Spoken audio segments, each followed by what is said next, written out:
Send my bro a kite quick. Times of war, we ain't forget about you. Keep your light lit. Rappers can't see, most of them scared to witness. Go and close your eyes, there's one right here for the trenches. Bad bitches, natural hair or extensions. Hood niggas that'll probably grip like some dentures. Brothers on them fences, 23 and 1 out. Praying that that commissary hit before it run out. Bitches on the gram, dog filter with their tongue out. Couldn't stay home because they found the dugout. Closed casket, burner in the low jacket. My co-captain, riding on these whole rappers. My hoes fabulous. Now I don't mean that derogatory, but I'm a player and there's no my women riding for me. I avoided Maury, I got 2 jets. If I can't make it through for them, then I'm useless. Sit down that roof, Chris, with a couple bosses. After the war, just to count our losses. There's not many. You see a smile on my face, but I'm not friendly. Gun on my waist, sipping white Henny. I just hope this shit go right. Living in the dark, you don't know light. Gotta got my heart, grip my bow tie. Waiting on the squab in my whole life. I just hope this shit go right. Living in the dark, you don't know light.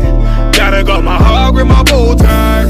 Living in the squab in my whole life. My whole life. It's so melodic. When I be dropping this ebonics, this ghetto phonics, it got me on the level supersonic. My bomb atomic, and you know where you can find me. Somewhere probably folding this paper origami. My name is pure as the Dasani, my wave is like a tsunami. I went from 0 to 100, feeling like Ricky Bobby. I made a deal with the Reaper. Got a couple wives, they some keepers. Talk a lot of shit, but you can't walk a mile in my sneakers. Bitches go to Miami, come home with change features. Now she got a BBL, her ass fatter. Trying to show up all them niggas that laughed at her. Now when they see her, they only wanna fuck her. They just wanna touch her, they don't wanna cuff her. They just wanna come and kick it with her like a punter. Turned her to a runner, now it's all aboard the train. Fenty on her face, but it's not concealing the pain, it's a shame. So I'm in the hood like some rap snacks. I know niggas kill you and your mama for a scat pack. Dark tint, matte black, they do it for half that. Had you like 90s Missy in a fucking trash bag. I'm from Philly, we don't do bank accounts, just cash app. I spit a verse and I just watch the time slow. This that guy flow, this that shit that rappers die for. This that uncut Taha Wall straight from Pablo Escobar. I be at the bar like Moscato. They think it's effort, but no, this that block work. Make the countermeasures, take pleasures, making an op hurt. Lighters in the sky, cause every verse is a concert. My mind work at speed y'all can't fathom. Listen to the words of a champion. The king, the streets need another anthem. I just hope this shit go right. Living in the dark, you don't know light. Gotta got my heart, grip my bow tie. Waiting on the squab in my whole life. I just hope this shit go right. Living in the dark, you don't know light. Gotta got my heart, grip my bow tie. Living in the squab in my whole life. My whole life.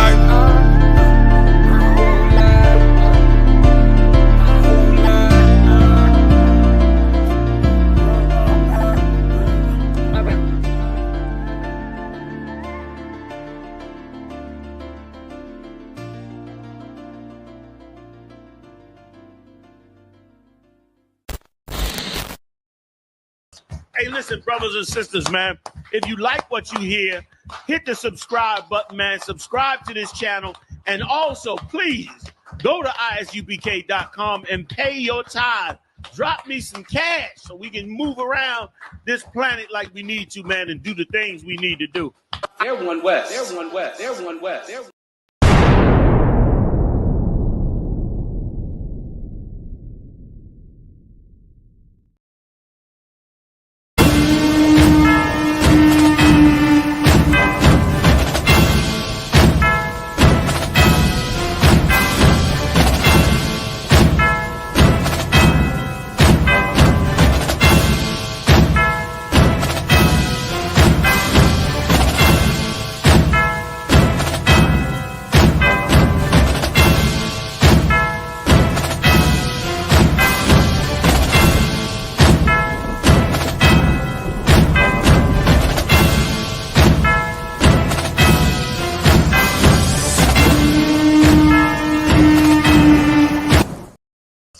Listen, brothers and sisters, man, if you like what you hear, hit the subscribe button, man. Subscribe to this channel.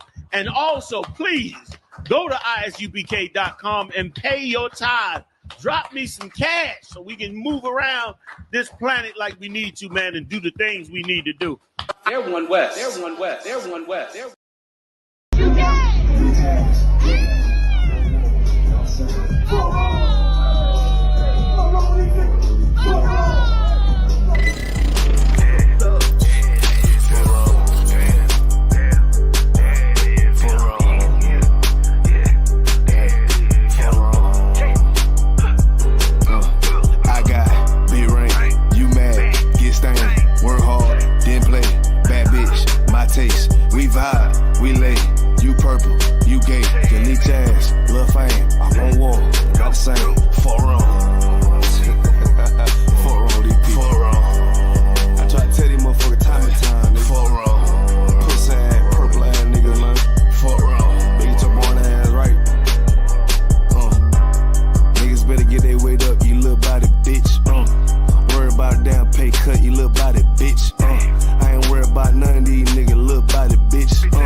But the go live got all eyes on me. Give a damn what they talk about, got soldiers ride with me. And they know I'm lethal. I got my reach. Said I was gonna get it. They gon' see, but they ain't gon' believe. Can't stop, I can't now. Hold on, let me get the breakdown. Train to go like a K9. I'm about to let my light shine. We piped up till the pipe down. These niggas selling pipe dreams. Baby girl, you sweet as ice cream, and I need, you better believe. Sit back and look at my cheeks. Why you had to check my demeanor? Competition ain't free. I'm about to take him to the cleats. They gon' get started depressed. Please not start no mess. These niggas petty and I'm not impressed. I have him holding his chest like he having heart attacks. Told you I'm hard to death. I know that they see it, but they don't believe. Look at him so misleading. 144, Michigan Peak. We undefeated, you better believe. Fuck being equal, I'm being equal. Drop a line note like a bomb motor. Prepare for the fallout. One way solid, what you talking about? Me and my nigga bout to ball out. These little nigga better bow out. Tell him rank up, tell him fall out. I'm on my job, I can't call out. I'm in the wind, I want it all now. Don't give a damn about the track record, little nigga, you about to lose today. Look, I I got moves to make. You can even move, you can get moved away. Choose your fate. Most of these fools, they fake. Ain't got a card to play. Nigga, ain't hard to break. It don't get dark today, like the rest of China told the harder way. Nigga, wait out of your league, please believe. About to go live, got all eyes on me. Give a damn what they talk about. Got soldiers ride with me. And they know I'm lethal. I got my reasons. I'm gon' get it, yeah. Know they gon' see, but they ain't gon' believe. Sick with it, now you know that. Fuck the world, I can't go back.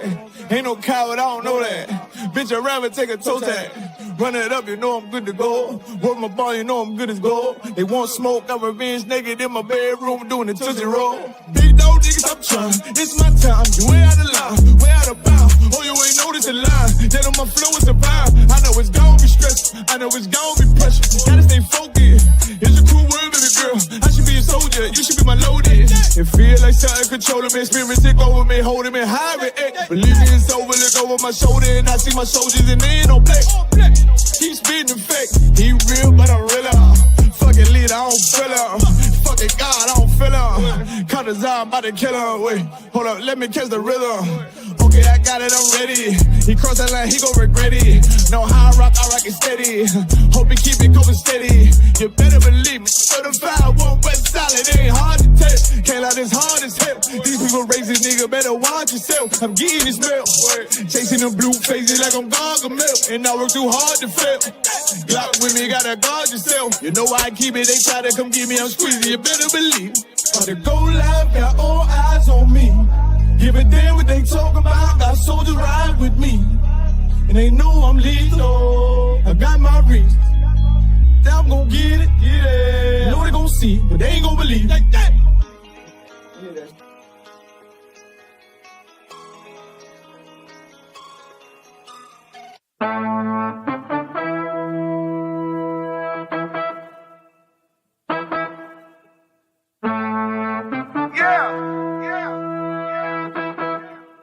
Y'all know what we do.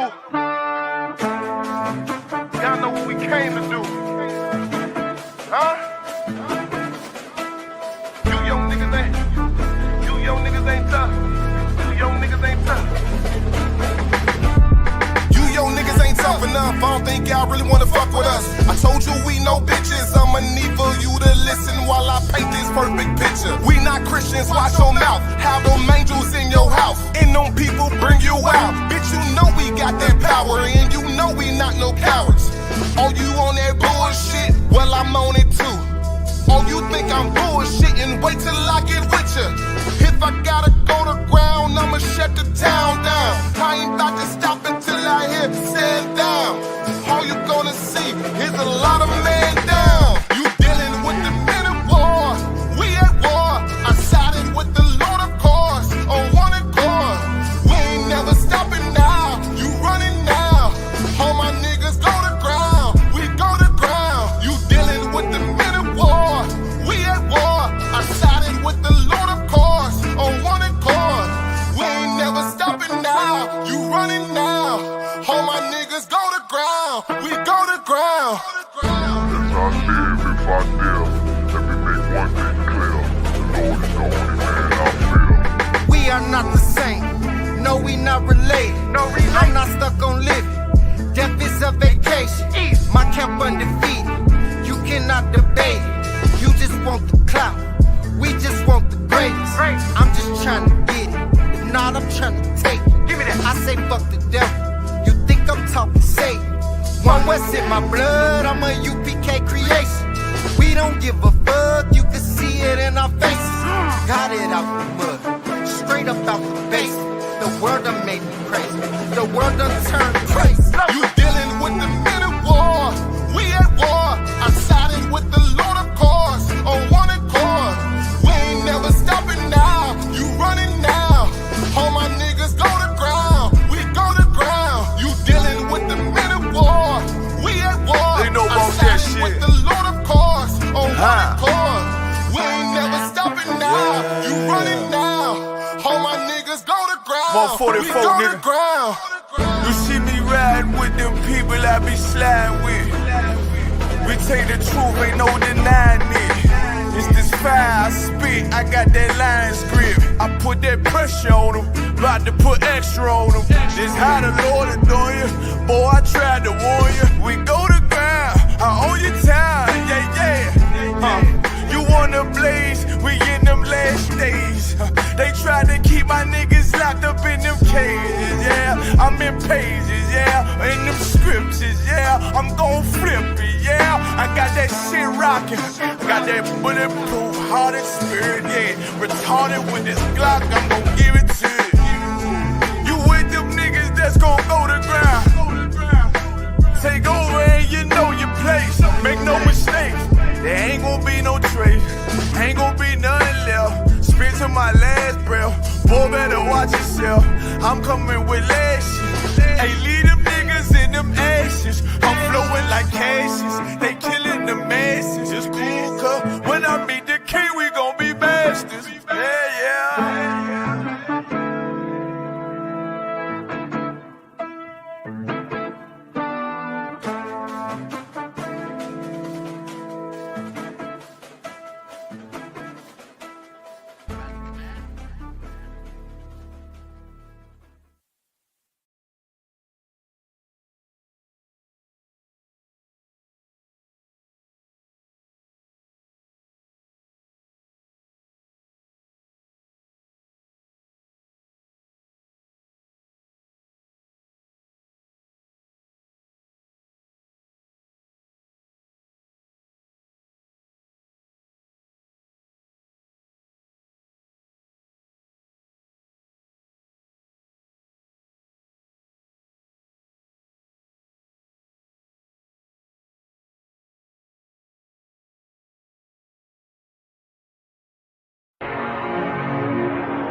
I told you not to do no sin no more.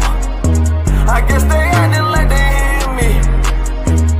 90 days I let a fiend for. If this what you want, you best go beast mode. And she said, baby, I know you legit. Baby, I know you legit. She said, man, like you don't even exist. And I said, you can't make me like this.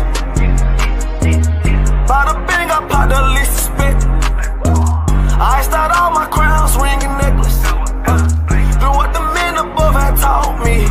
Hey, you say I play too hot, no coffee.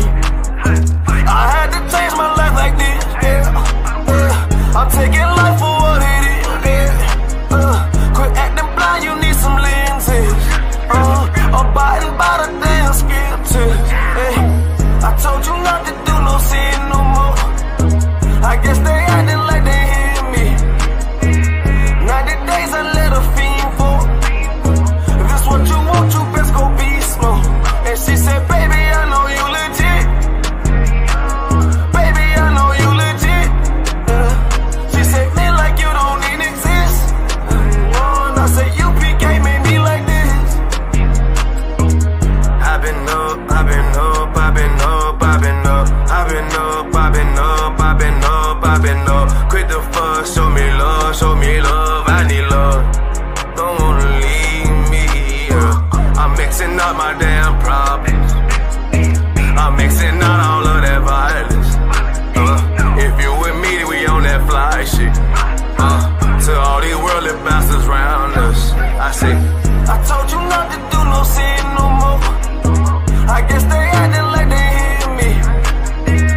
90 days I let a fiend for.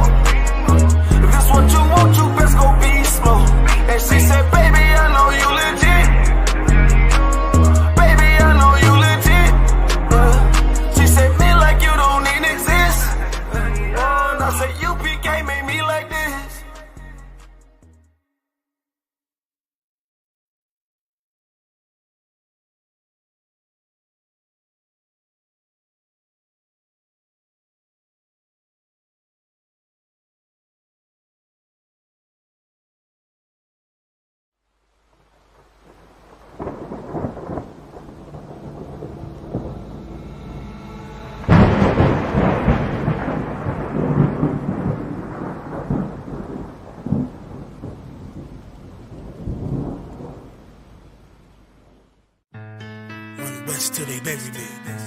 I'm one west till they bury me. I'm one west till they bury me. I be one west to the death till they bury me. One west till they bury me. I'm one west till they bury me.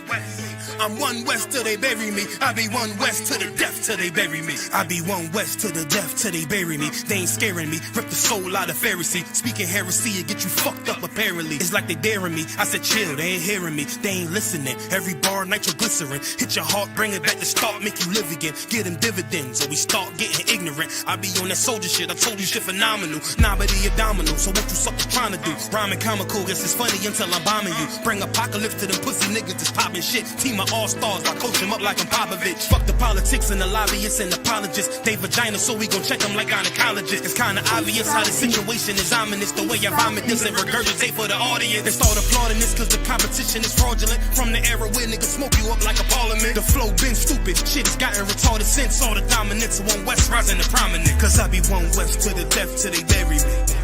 I'm one west till they bury me. I be one west to the death till they bury me. I'm one west till they bury me. I be one west to the death till they bury me. I'm one west till they bury me. I be one west to the death till they bury me. I'm one west till they bury me. They want a nigga quiet, mute my maneuvers, but I ride like I got Groupons for Uber. Rhymes hard like they've been viewed by Medusa. 9 milli Luger, 17 in the Ruger. Only need a few to sit up in your medulla.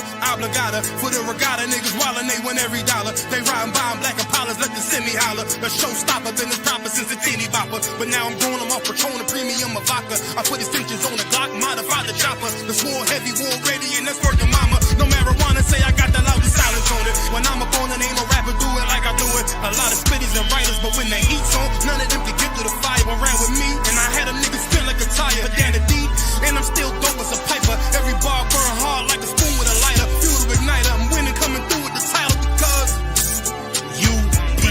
I be one west to the death till they bury me. I'm one west till they bury me. I be one west to the death till they bury me. I'm one west till they bury me. I be one west to the death till they bury me. I'm one west till they bury me. I be one west to the death till they bury me. I'm one west till they bury me.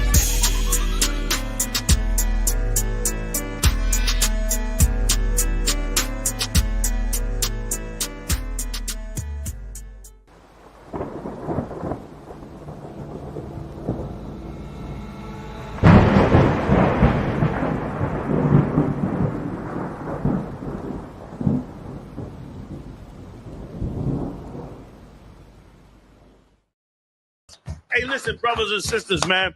If you like what you hear, hit the subscribe button, man. Subscribe to this channel. And also, please, go to isubk.com and pay your tithe. Drop me some cash so we can move around this planet like we need to, man, and do the things we need to do. They're one west. They're one west. They're one west. They're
What's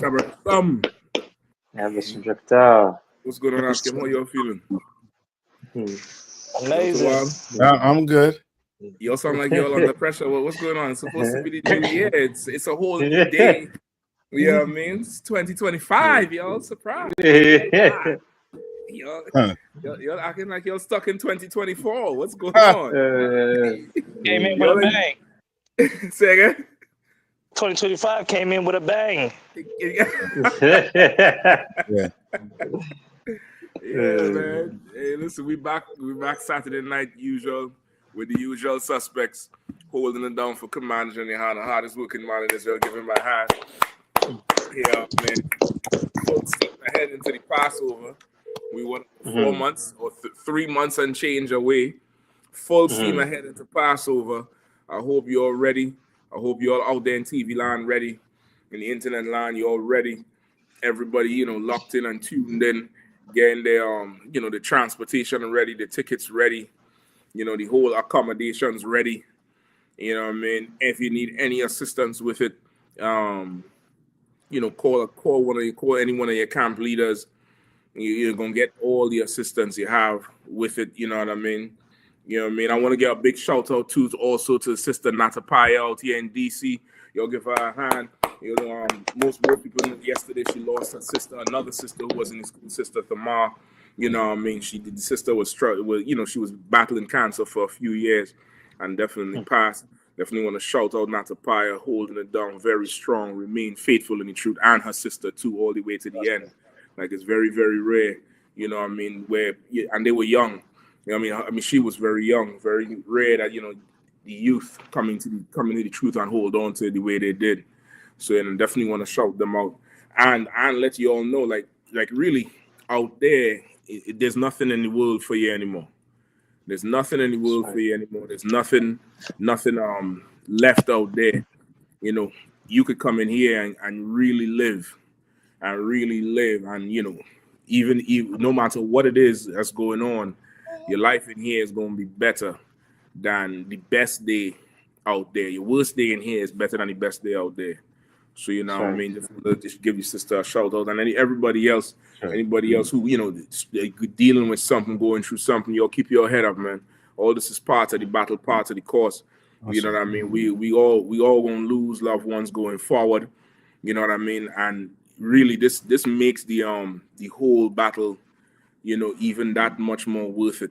I'm gonna tell you why. Because this oppressor, he gets to live deliciously, and when his folks pass, they celebrate and speak all kind of lies of niceties about them, but really and truly their whole empire is built on blood, built on theft, built on murder. So when you're in here and you're dealing with something, you're going through something, of course, make sure you get your counsel. Make sure you reach out and talk to men who done been through it 10 times before. You know what I mean? Sometimes you might call, brother, and the person you're talking to been through the exact same thing. I mean, exact same thing that you done been through. So you can get your head straight and understand that we building a kingdom for anyone who you done lost, anyone who you lost, whether it's to the grave or whether they never came in the truth and they just lost in the world. But you have a love and a heart for them. You go and fight and build that kingdom for them, man.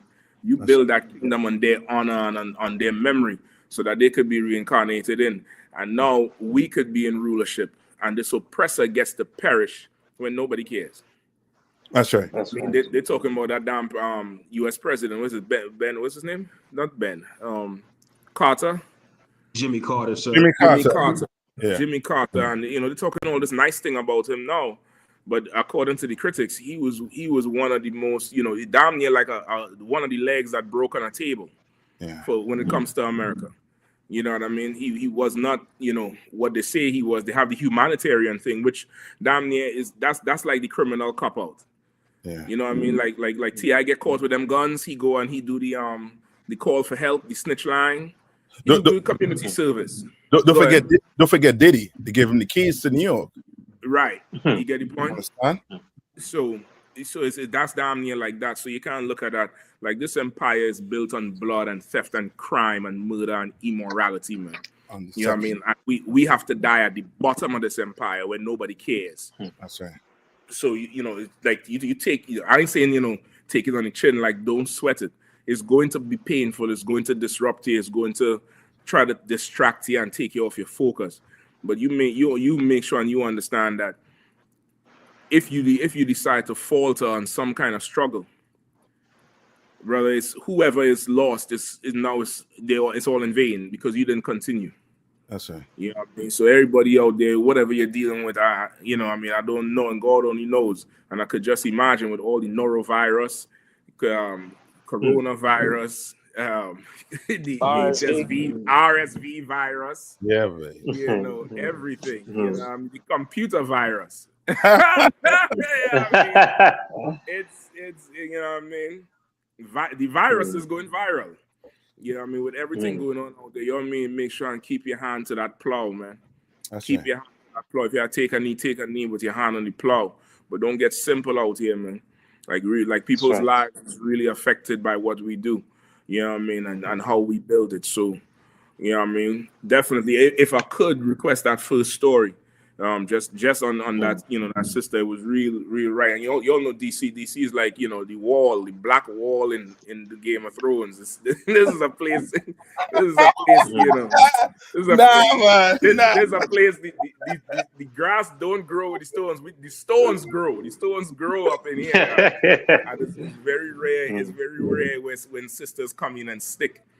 You know what I mean? And it was good to see them sisters come in and rock and roll. And when she found out about her situation, she was bold with it. Came all the way out. Say tell everybody, let everybody know what I'm dealing with. Like she was always right in the spirit going forward. Those of y'all who know her know how she rolled. A real pleasant young sister. She had 2 kids. Her husband, and it's So we're gonna rock with it. If I could request this first story, right?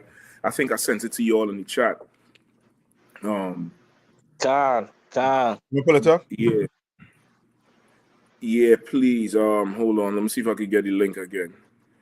Okay, the video was an Instagram video. Yeah. But somebody may have to Google that story. I don't think we have that on the list.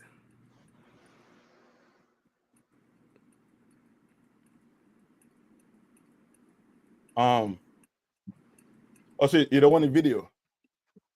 I'm gonna pull the video unless you have it up already. Up here. I could pull the video right here. I have the video. Okay, let me see if I pull this story. Yeah, man. Of course we're gonna touch on the world events tonight. Ukraine and the oil and the EU. All of a sudden, that EU ain't that EU looking, that EU lacking right now. Shaking. Yeah, that EU shaky. That EU is shaky. You know what I mean? So this is the video here. Let me see if we get shading.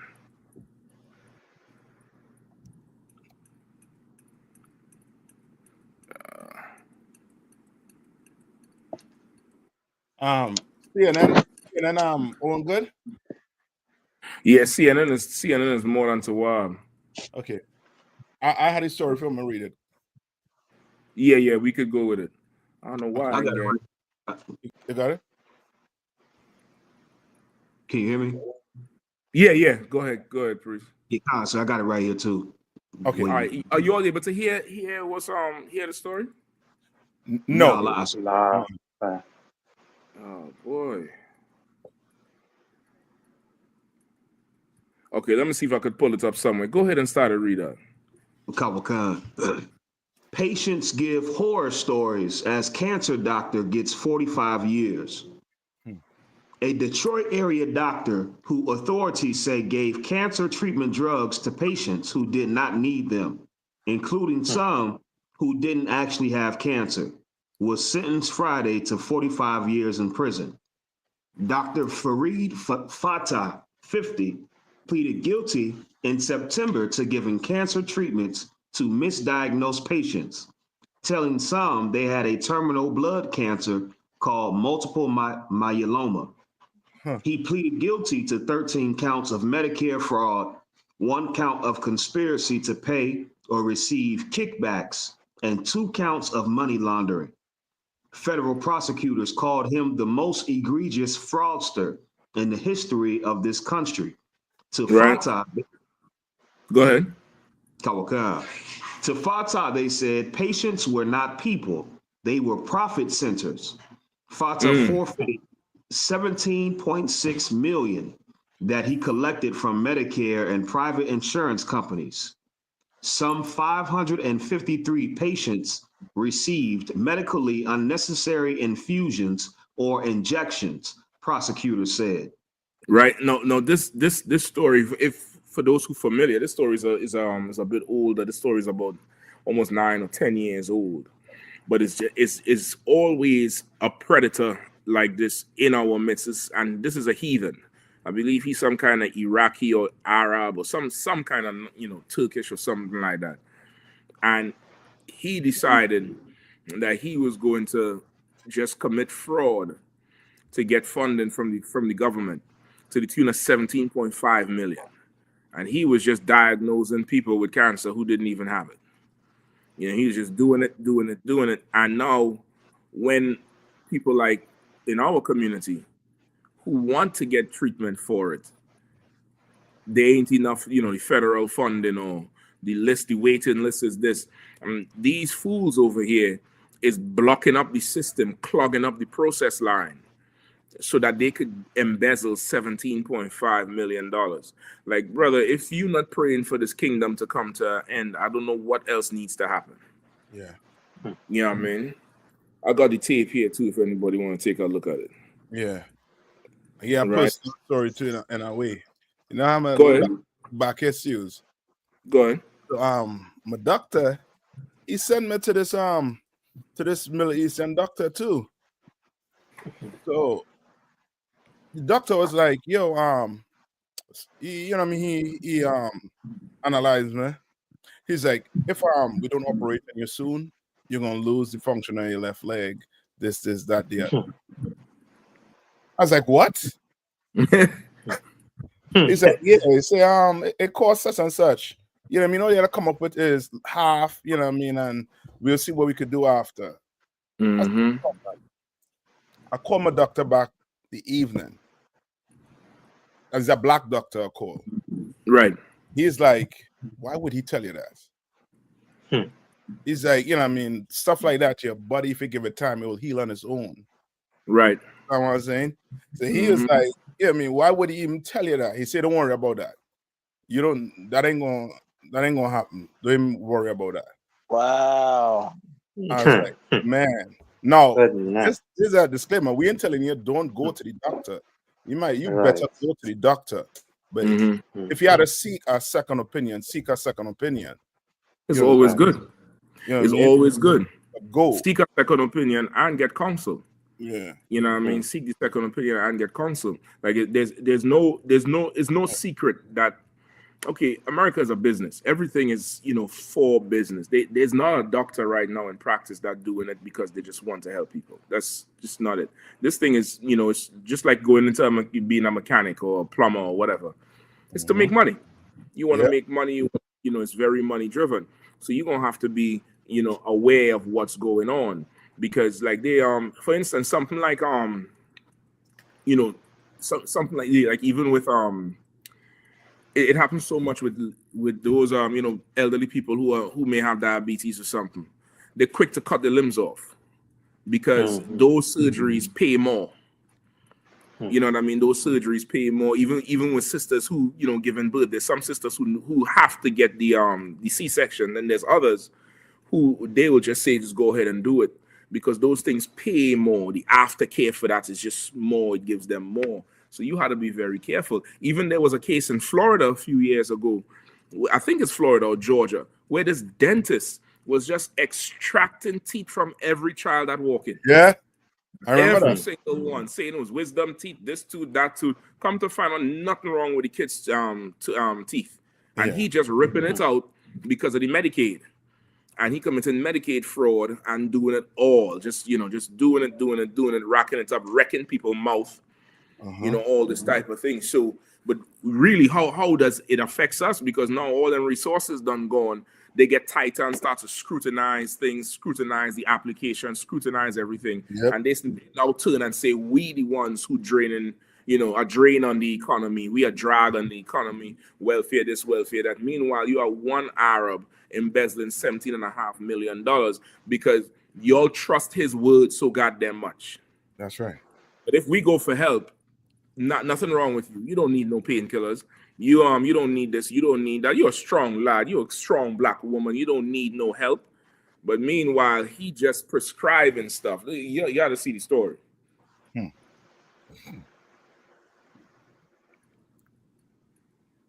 Allegations against a doctor in Michigan accused of telling patients they had cancer when they did not. Authorities say urging hundreds to seek treatment, in some cases chemo, radiation that was unnecessary and often dangerous. Here's ABC's Tom Yamas. Tonight, a cancer doctor who ruined hundreds of lives to get rich, set to face his victims in court. I walked in that hospital a wife on the 22nd, and I walked out a widow. The anger, the frustration, that I hope will finally be gone once he is sentenced. Scores of Dr. Farid Fada's victims and their relatives showing up in court for his sentencing hearing, many wearing black. Dr. Fada, who pleaded guilty to healthcare fraud and other charges, could face life in prison. According to the criminal complaint, Fada deliberately misdiagnosed patients as having cancer to justify unnecessary cancer treatment. Altogether, prosecutors saying more than 500 patients got unnecessary treatment. And Fada diagnosed Steve Skripjack with non-Hodgkin's lymphoma, ordering treatments including chemotherapy. It turns out he didn't even have the disease. And tomorrow in court, one member of each family affected will be allowed 10 minutes to let Dr. Fada know what he did to them and their family members. David, it's going to be a very emotional day in court. Just an incredible story, but great to have you, Tom. You understand? So they like, go ahead. No, this remind me too of a story with is one of them army men. This is an old story. He was in Puerto Rico, and he was diagnosing Puerto Ricans too, and was, you know, I mean, unaliving some of them with it too. I forget the name of the army officer boy, but it's a white man. You know, I mean, same thing. They always go to them the poor area and try to, free, do the, they make money, in other words, off of poor people. Right. Forget this name. I'm gonna see if I find him. But it's, go ahead. And now I was gonna say, and like I say, at the same time, these is resources that could go to black people who desperately need it. Yep. These is resources that could go to black people to, to help with, better screenings, earlier detection. Meanwhile, he just frivolously giving away money. And, it's all down to the racism of America. If you notice, all the victims they show us is white people. Yeah. Right. All the victims they show us, they will never waste $17 on black people. They wasted 17 million on these oppressors. And you have members of our communities who, need help and need, top-notch level treatment. And, stuff like this going on. And usually they're never, ever able to stop stuff like this. They'll catch up to somebody a few years later, halfway punish them, and then keep it moving. Like that one with the dentist in Florida. I think it's Florida. Like, that one is horrible. I mean, hundreds of kids he was just pulling teeth from and just writing it up as in Medicaid and getting money and, whatever happened to your mouth. And, if you know anything with that dental work, depending on the age you pull the teeth, you could wreck the person's mouth. Because, your teeth moves in your mouth. It moves. If there's a space there, the teeth is going to slide and stuff like that. If there's extra teeth, it moves forward. Mm-hmm. So you doing something like that could fully affect somebody for the rest of their life, man. And you doing it just for a quick hit. That's the spirit of America, man. Just for a quick hit, just rob and steal, and it's capitalism. You capitalize on the fact that somebody's ignorance and somebody's poverty and somebody's circumstance, and your motive is driven by your pocket. You know what I mean? Which is why the Lord was so merciful where He gave prophets spiritual power. That's why we pray for that power, because brother, we get brothers and sisters up in here with that power, brother. It's gonna be a wrap.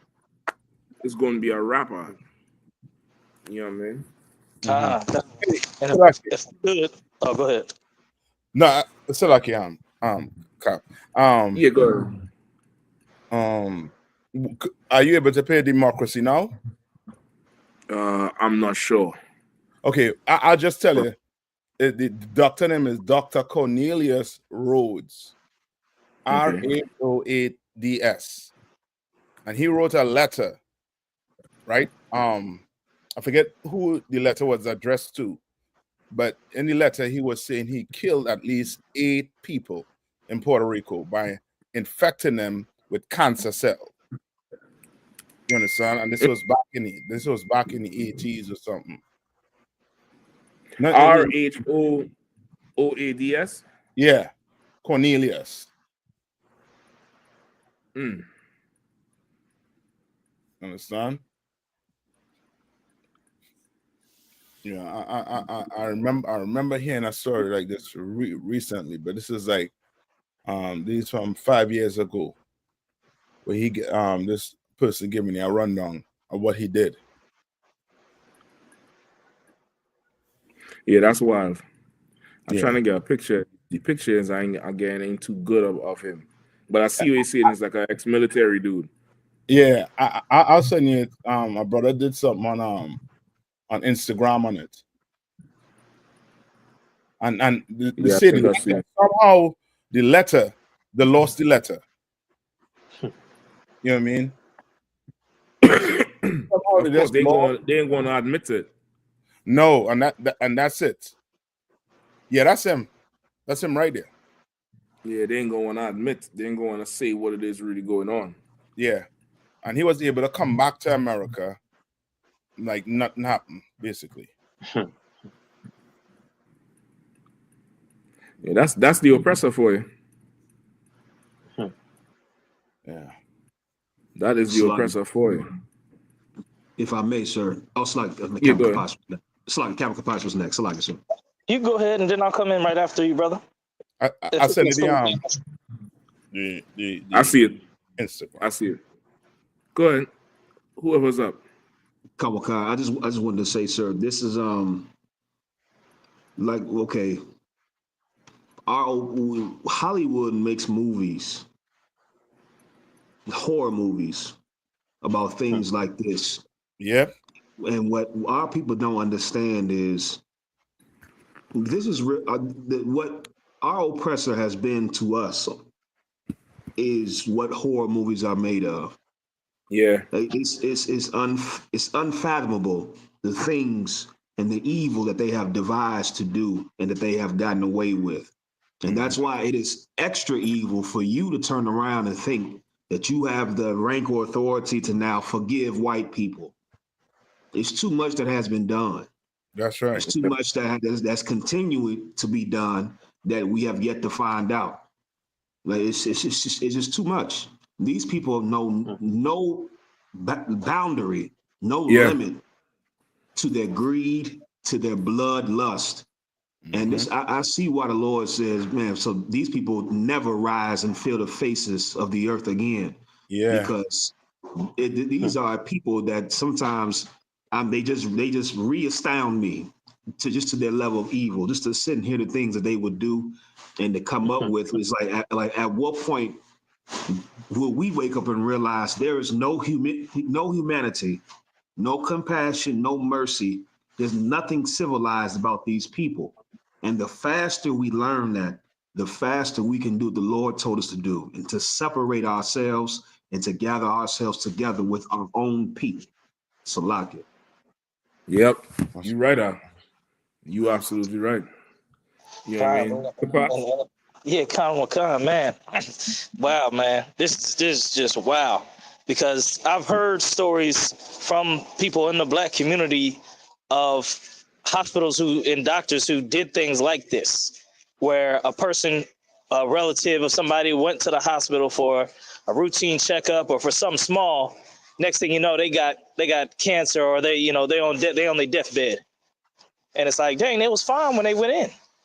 So these type of things, which you have good doctors, but these type of things, when they do this type of stuff, it's incredibly wicked. What just happened? It's incredibly wicked. And the last thing I wanted to say on it is a portion of this belongs, especially the things that are happening to Black people in the hospital care field, like what's happening with Black women and the pregnancies, the birth rate, the women dying, giving birth, things like that. And even the Black children whose teeth was taken out by that doctor in Florida. A good portion of that blame falls on these Black leaders, these Black Christian leaders who haven't done their job as a shepherd. Like they so smart and they so great and they so doctor, reverend. They should have had a pipeline. You know how the presser got a school to prison pipeline. They should have a school to doctor pipeline in these dang religious institutions, all these churches all over the damn place. Yeah.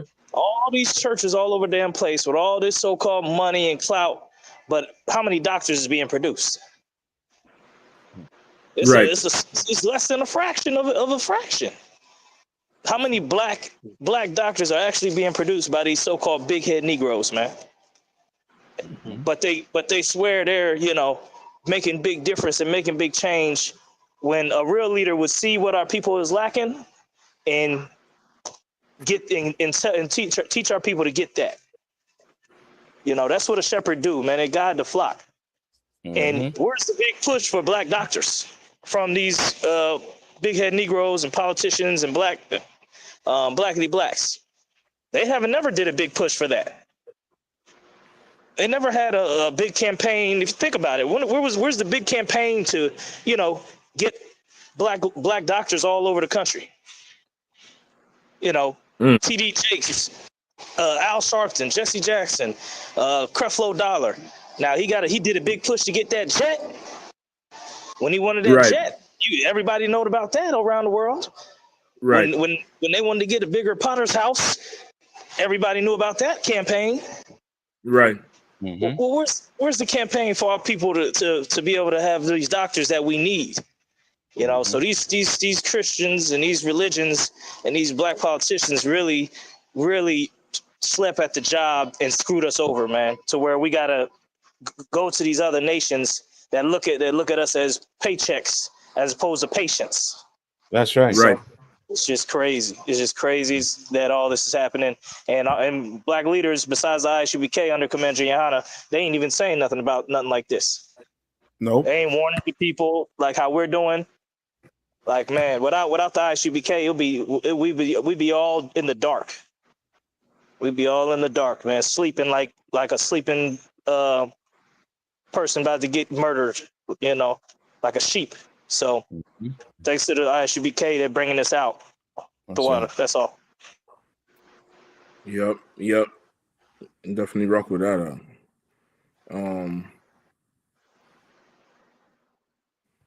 What's his name? Ima Shera, Israel, the Tuskegee experiment. They have done all they could to get rid of us. Just to clear that up too, with the Tuskegee experiment. Most people, whoever heard of the Tuskegee experiment have always heard, America infected those men with syphilis. And the truth is, those men, they had the syphilis already from, of course, being Christian. You Christian, you gonna catch everything that out there, that being slung out there. But the atrocity was that they did not treat the men, and they let the virus run its course, so that they could study it how it is on the human body. And that's America's medical history. America's medical history is a whole lot of observation of our suffering. That's the best way to describe it. Like I always coined that book, Medical Apartheid. You know what I mean? And how much they used our, bodies, and not our dead bodies either. Like they try to see, say you want to donate this kidney, you want to be an organ donor on your license, and you want to donate your brain to brain research for CTE, like that Aaron Hernandez. Like they do that now, but back then you was fully alive and healthy, and they would want to see the rate of deterioration or So that's it. If I could get one scripture on that too, I could get Ezekiel 34, please. Come.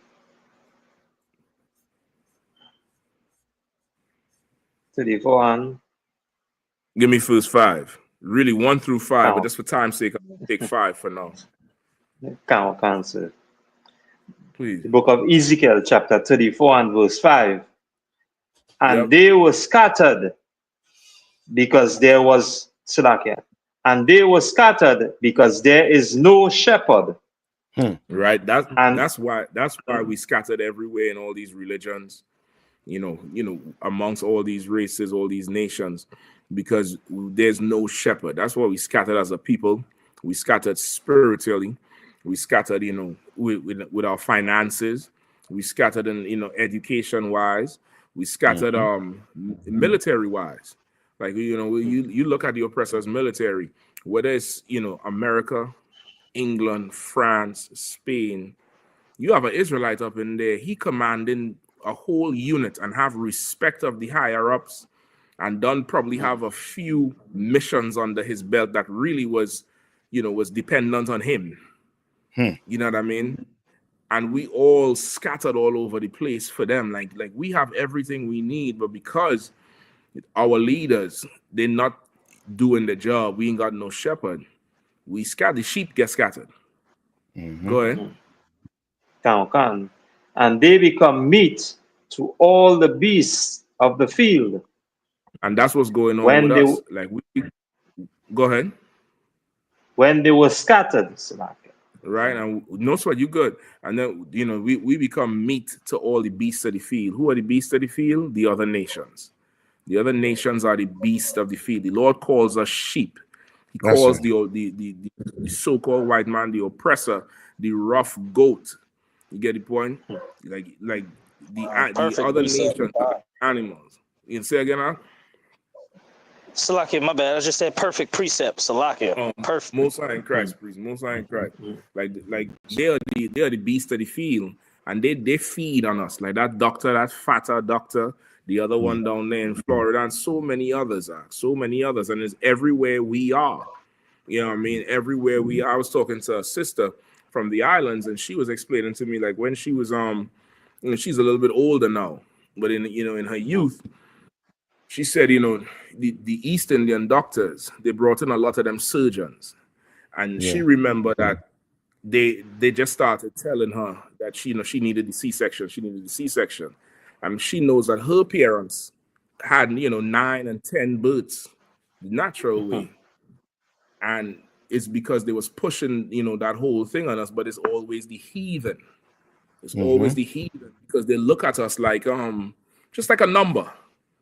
A number, you walk in there, and again, like what Captain Nathak's saying, this is not to say don't go to the doctor. This is not to say that. Go, let them check you out. Get your report, come back, get counsel. Go get an opinion. You're gonna have to be very vigilant. Like if you approach everything business wise, like how most brothers do when they go buy a car or buy a damn dog. Brother go buy a dog, he know how long the damn toenail is on the dog. The father, the mother. The father, the mother, the ridgeback, the red nose, pink nose, blue eye, blue this, blue that. He know everything. Like you down there, you approach everything like that, you're gonna be better off. You know what I mean? But as a people, we really have to get in that culture of just going and get checked out. Go in and get checked. It's a good practice to go do a diagnostic on your car every year, especially if you drive a lot. Just take it in and pay the 120, let them do a full bumper-to-bumper diagnostic, how much points diagnostic, and let you know everything wrong. And you do that with your body too. You do that with yourself, especially you brothers who in the priesthood. You know what I mean? I see there's a documentary. It's like a little short about LeBron and professional athletes. They say LeBron spent about $4 million a year on nutrition and his body, between his personal trainer and his chef. Wow. Because he know he need his body to make money. And brother, you doing the work of the Lord, which is the most important job in the world, you should invest in yourself as well. That's right. You should invest in yourself, and you should start going and getting a checkup every year. Just go get a checkup, 1 yearly physical. So you know where you're at, and you know what you have to work towards, and you could get early detection on certain things, or start getting treatments and other things, whatever it is. You want to start doing that. That's a good practice because you respect your profession. What's that? This profession, you need a healthy body to go out there and stand in the sun, stand in the cold, bear the rain. You know what I mean? Lift up the equipment, travel from city to city. Wait, you know what I mean? Brothers traveling all over the place. Sometimes you in one city Thursday, class Friday, going to another class Saturday in camp somewhere else, and your body is on the run. Forget about them brothers who flying all over the place. You gotta take care of your body. You gotta take care of your body. And of course, you go to honor the physician. Go check yourself out. Go check yourself out. You know what I mean? Come back here and communicate with your camp leader or the general or whatever it is. But you want to develop that type of culture of just being proactive. Your body is a tool like anything. Your body is a tool. All them singers, they take care of their vocal cords. Do all kind of exercises and treatment, drink certain things to preserve their voice because that's their money maker. And brothers, you up in here, you want to take care of yourself mentally, spiritually, and physically. You know what I mean? You want to do the whole trifecta. You know what I mean? You don't want to be slack on it. You are professional. Don't look at them brothers in the NBA and think like they're the only ones that matter because they're the big stars. Negro, you the star. You the one out there saying Christ is black, man. You telling the truth that ain't been told for 2,000 years. Yeah. That's right. You go take care of yourself, man. Take care of your body, man. You're needed. And you sisters too, you do the same, man. Just develop that type of culture because as we start doing that, black people are very, very, operate on an intellectual level. Start to question things and do things.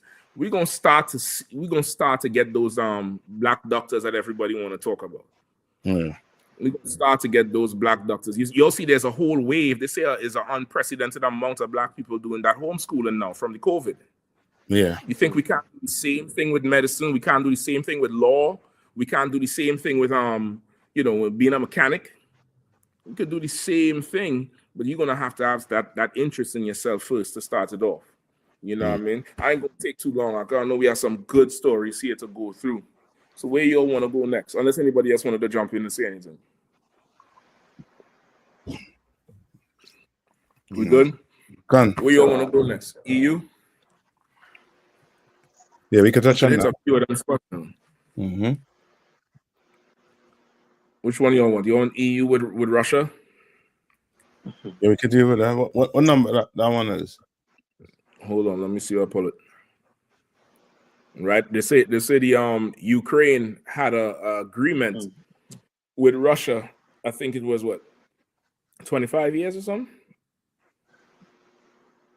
and the agreement expired January 1st. And this agreement is to basically to facilitate the supply of oil and gas to the EU. Now, because the agreement it's not on there. No, hold on. I could put a link for it in the chat. Anybody could just pull it from the chat on the side.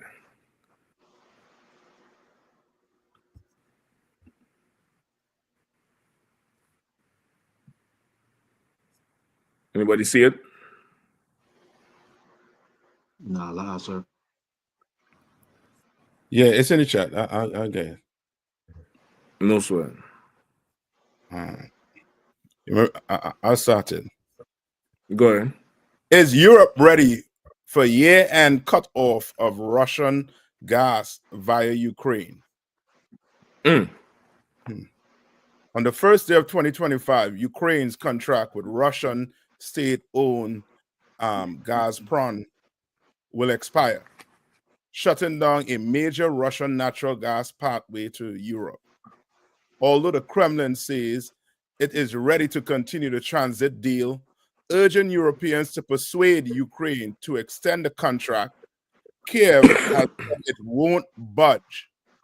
Russian natural gas supply were a cornerstone of European energy security before Moscow's February 2022 invasion, when it temporarily cut off 80 billion cubic meters of gas supplies to the continent in response to the sanctions and a payment dispute. Brother, 80 billion cubic feet is ridiculous amount of natural resources. 80 billion cubic feet, you know what I mean, to cut that off to Europe. Like, remember, this ain't you know, this ain't one of them countries on the equator. This is, you know, these is countries that go through seasons. You know what I mean? And certain parts of that European bloc gets ridiculously cold. Right. You know what I mean? The infrastructure is not like here, it's different. You know what I mean? And to cut them off 80 billion cubic feet of natural gas, Ukraine right now, you know, positioning, they're jockeying positioning, and who knows if Biden and them egging them on. You know what I mean? Now they're going to be putting pressure on the EU. Really, that's the play. They want the EU to start to put pressure on Putin. Yeah. And of course, in the same time, it's provoking Putin to take action against Ukraine. You know what I mean? Like they're doing, and all of this come what? Right at the end of that democratic rule. As soon as they out, you know, it seems like it's just more conflict. Like this damn near the conflict escalate. Yeah. With Ukraine and Russia. You know what I mean? And of course, the deal would have already come to an end. January 1st, it would have already come to an end. But knowing that the deal is going to expire and they need that supply, you would expect that, you know, they would take care of whatever needs to be taken care of. But they're saying what? Kiev ain't saying, nah, we ain't renewing nothing. Mad. Because if I could, go ahead. Because correct me if I'm wrong.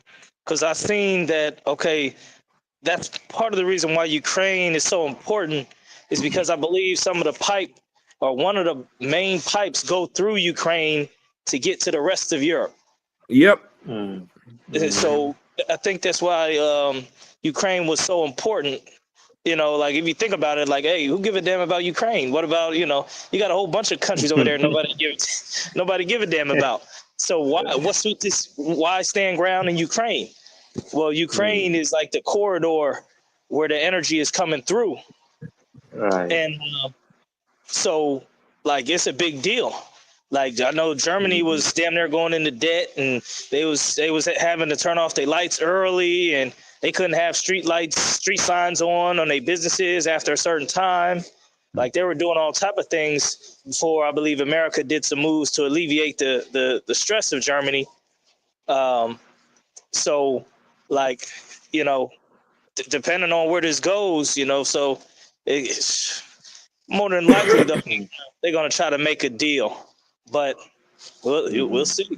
We'll see. I mean, because Russia, that's a lot of natural resources, and that's what keeps Russia damn near afloat. Them natural resources. Russia gonna damn near blow them off the map if they got to keep that going. You know, Russia's been kind of reserved a little bit more because they could do a lot more. You know what I mean? They got the North Koreans with them.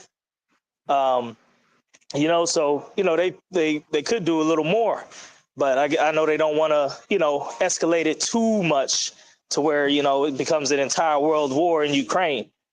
But, you know, shoot, everybody's getting older. Putin's going to get older, you know, so I was seeing some stories that he, you know, supposedly was getting sick or something like that, or slipped and fell. But, you know, they said it was unsubstantiated, but it's going to pop off. Some things got to shake, you know. Right. That's all. Salaki. Yes, Salaki, sir. You go ahead, please. Yeah, and just on this as well too. I think that's one of that same pipeline and all it passing through. I think it's either Slovakia or one of them now. and they as well, start to make, claims that, they want to call sanctions on, let me say, Ukraine migrants now, because now when that line come and cut off now, it cut their gas supply, and let me say a flow in the economy, and because it have a hold on let me say on resources coming to the economy, they as well, was supplying Ukraine with electricity. And when that happened now, they say that was one of the reasons, for them to start a thing. And I think that same president of Slovakia, he fly to Russia, and that end up, getting Zelensky mad. So so it real kind of, with that pipeline running through it. So Yeah, it's stopping a good amount of trade. Yeah. You know what I mean? Like, it's stopping. This is one of the examples of them. You know what I mean? From you see that pipeline there from St. Petersburg, just outside of St. Petersburg. You know what I mean? Running all the way, was that west? Passing Estonia, going all the way to Germany. Then you had the other ones in blue that running through Belarus, Poland, Lithuania. So, How major. how old, Salaki, how old this image is? The only reason why I'm asking It's is probably because, old. It's probably older. I just pull an image with some of the piping just to show. I don't think Yeah. this one might be the current one. Go ahead. No, the reason why I'm asking is because I don't know if you'll remember that one of them pipelines was blown up. Yeah. And One of them was blown up. I think that's the one that was going to Germany. yeah, and it make reference back to when what's his name, Biden was saying something could happen to, something could happen to the pipeline. They knew who did it. The Ukrainians and them knew who did it. You understand? And it was to stop. It was really to stop Russia from getting that money. And the thing about it is, you can see everybody right now. When I say everybody, meaning all these nations, they're fighting for rulership. They're fighting each other for rulership. This year is a fight for who gonna rule for the next 20 years, how much ever years. But there's one people who not in the fight, and they're lost in the source, and that's Blacks, Hispanics, and Native Indians. We don't even know there's a fight going on. Right. You understand? We don't even know it. But these men, they're fighting. This their way. This how they fight. And ain't no matter no age going to dictate that fight. That arms, once they start to arm up, the next thing for the oppressor is they're gonna really have a battle it out to see, who gonna rule. You know what I mean? And that's what happened back then with I think with England and I think the Dutch, where they was arming themselves, and then they came to a situation where they had to fight to see who was going to rule. And England, of course, came out on top. You understand? So it's just a matter of time. And you know what I mean? And that's the grace period the Lord given us to come in here. You know what I mean? That little grace period we gain is to come in here, because you are going to fight. It ain't no questions. You know what I mean? America ain't going to just sit back and let China or Russia come and run nothing. They're not back and doing it. You know what I mean? So you know what I mean? It's time. Your preacher lying to you. He telling you everything gonna be okay. He is lying to you. He's not preparing you or your generation to come. Exactly. And so, like, if I could, to double what he's saying, people don't even know what Russia went through to get them pipelines and to get that natural gas established throughout their country. The majority of their country is uninhabited snowland, wilderness, tundra. And during the Gulag time period, they sent their own people, enslaved their own people, and sent them by trains across the entire damn continent sometimes taking weeks and weeks by train, all of them dying and sick and in the cold, to dig and create railroads and to get all this natural resources piped up so it can be piped all the way to the rest of Europe and make their country a superpower. Like thousands of them, they enslaved their own people to make them damn pipelines, to make them mines and get all that natural gas in the middle of nowhere. They sent them people in the freezing cold out there for to dig and work for years. So hundreds of thousands of them. Right. So that's their national pride, national monument they did with that. So they're not going to let nobody cut that gas off. They died for that gas by the thousands, millions, damn near. Yep. So these nations ain't playing. So Slack, game good. Slack. No, Slack. I didn't mean to cut you off. You was finished, huh? Yes, sir. I was finished. Yeah, like that. That's a real good point. Like, once they invest like that in there, like Russia is not a place like how, for instance, me and I from Trinidad, so we understand how it is to have a natural resource and the oppressor just come and take it. Russia is not a place like that, like Venezuela. They can just come and take your natural resource. Russia is a place where they got their natural resource and they market their own natural resource and they sell it and they negotiate their terms for their people. You get the point? So, it's really one of them things where what they're trying to do to cripple them is probably not going to work. What it's going to do is it's going to cripple the other parts of Europe. It's going to hurt the other parts of Europe because, Europe is not recovered from COVID. Prices are still ridiculously high.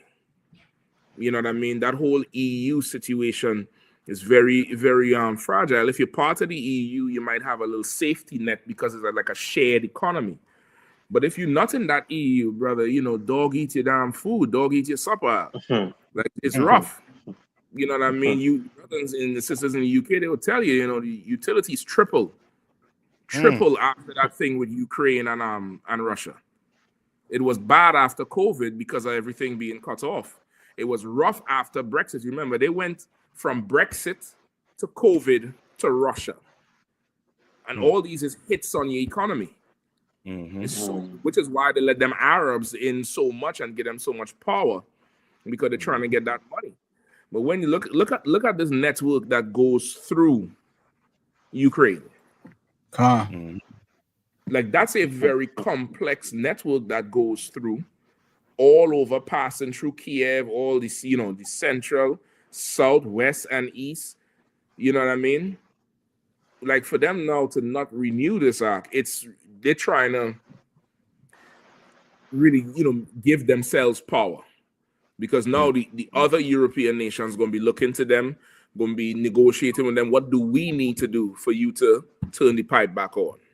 And of course, it's frustrating Russia because now Russia is going to be losing out on whatever deals and money.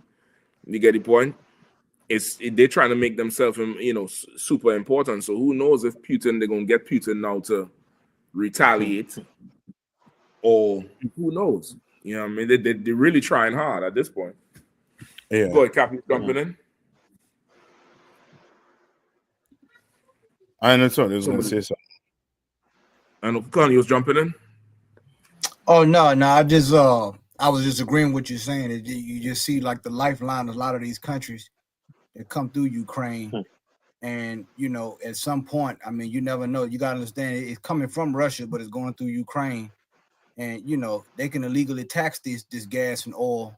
You know what I'm saying? And a lot of these things probably haven't even been touched through this war, which let you know there's certain rules in place, even though those other countries have not really, directly got involved. They may be involved through proxy, but they want this thing to come to an end because, like you said, it's a different animal over there when it come to winter. You know what I'm saying? Yeah. So it's definitely, you cut that off. It's just like you cutting off the blood supply of a country. You know what I'm saying? Yeah. And a lot of those deals go back, decades. Hell yeah. And not to mention, a lot of these countries, do their budgets based on oil. Mm-hmm. You know what I mean? Because oil is transportation, and once transportation costs go up, it offsets everything else. You raise gas prices, you're raising everything else. So now, when this deal come and fracture now there's certain countries now, you know, they already forecast for the year based on certain, you know, oil prices and gas prices. Now, if this deal done and the oil gets scarce, the gas prices, the gas gets scarce, the gas prices gonna go up. They're gonna have to look for alternative supply, and who knows if they're gonna get the same deal from the alternative supply. Exactly. You know what I mean? Them niggas playing on the blocker. That's what's going on here. Yeah. I don't see it right now. They're on the block playing big games. And is no different than like Israel right now. They in Syria, right? And they in Syria gain oil. Why? Because you have a military need oil. You lock that off. What the hell gonna happen to your military? You understand? And Ukraine, you know what I mean? Ukraine more likely knows it. And more than likely, they're losing the war. And this is their way of trying to bring everybody down with them. You know what I mean? In a kind of way. You know what I mean? And what people don't know with history, Russia is is the one that really defeated the Nazis and them. They're the ones that really defeated the Nazis and them. America came in late. They was getting the tail whoop. You understand? It's the Russians and them who came in and pushed them Germans back and started, you know what I mean, really taking over places that Hitler had.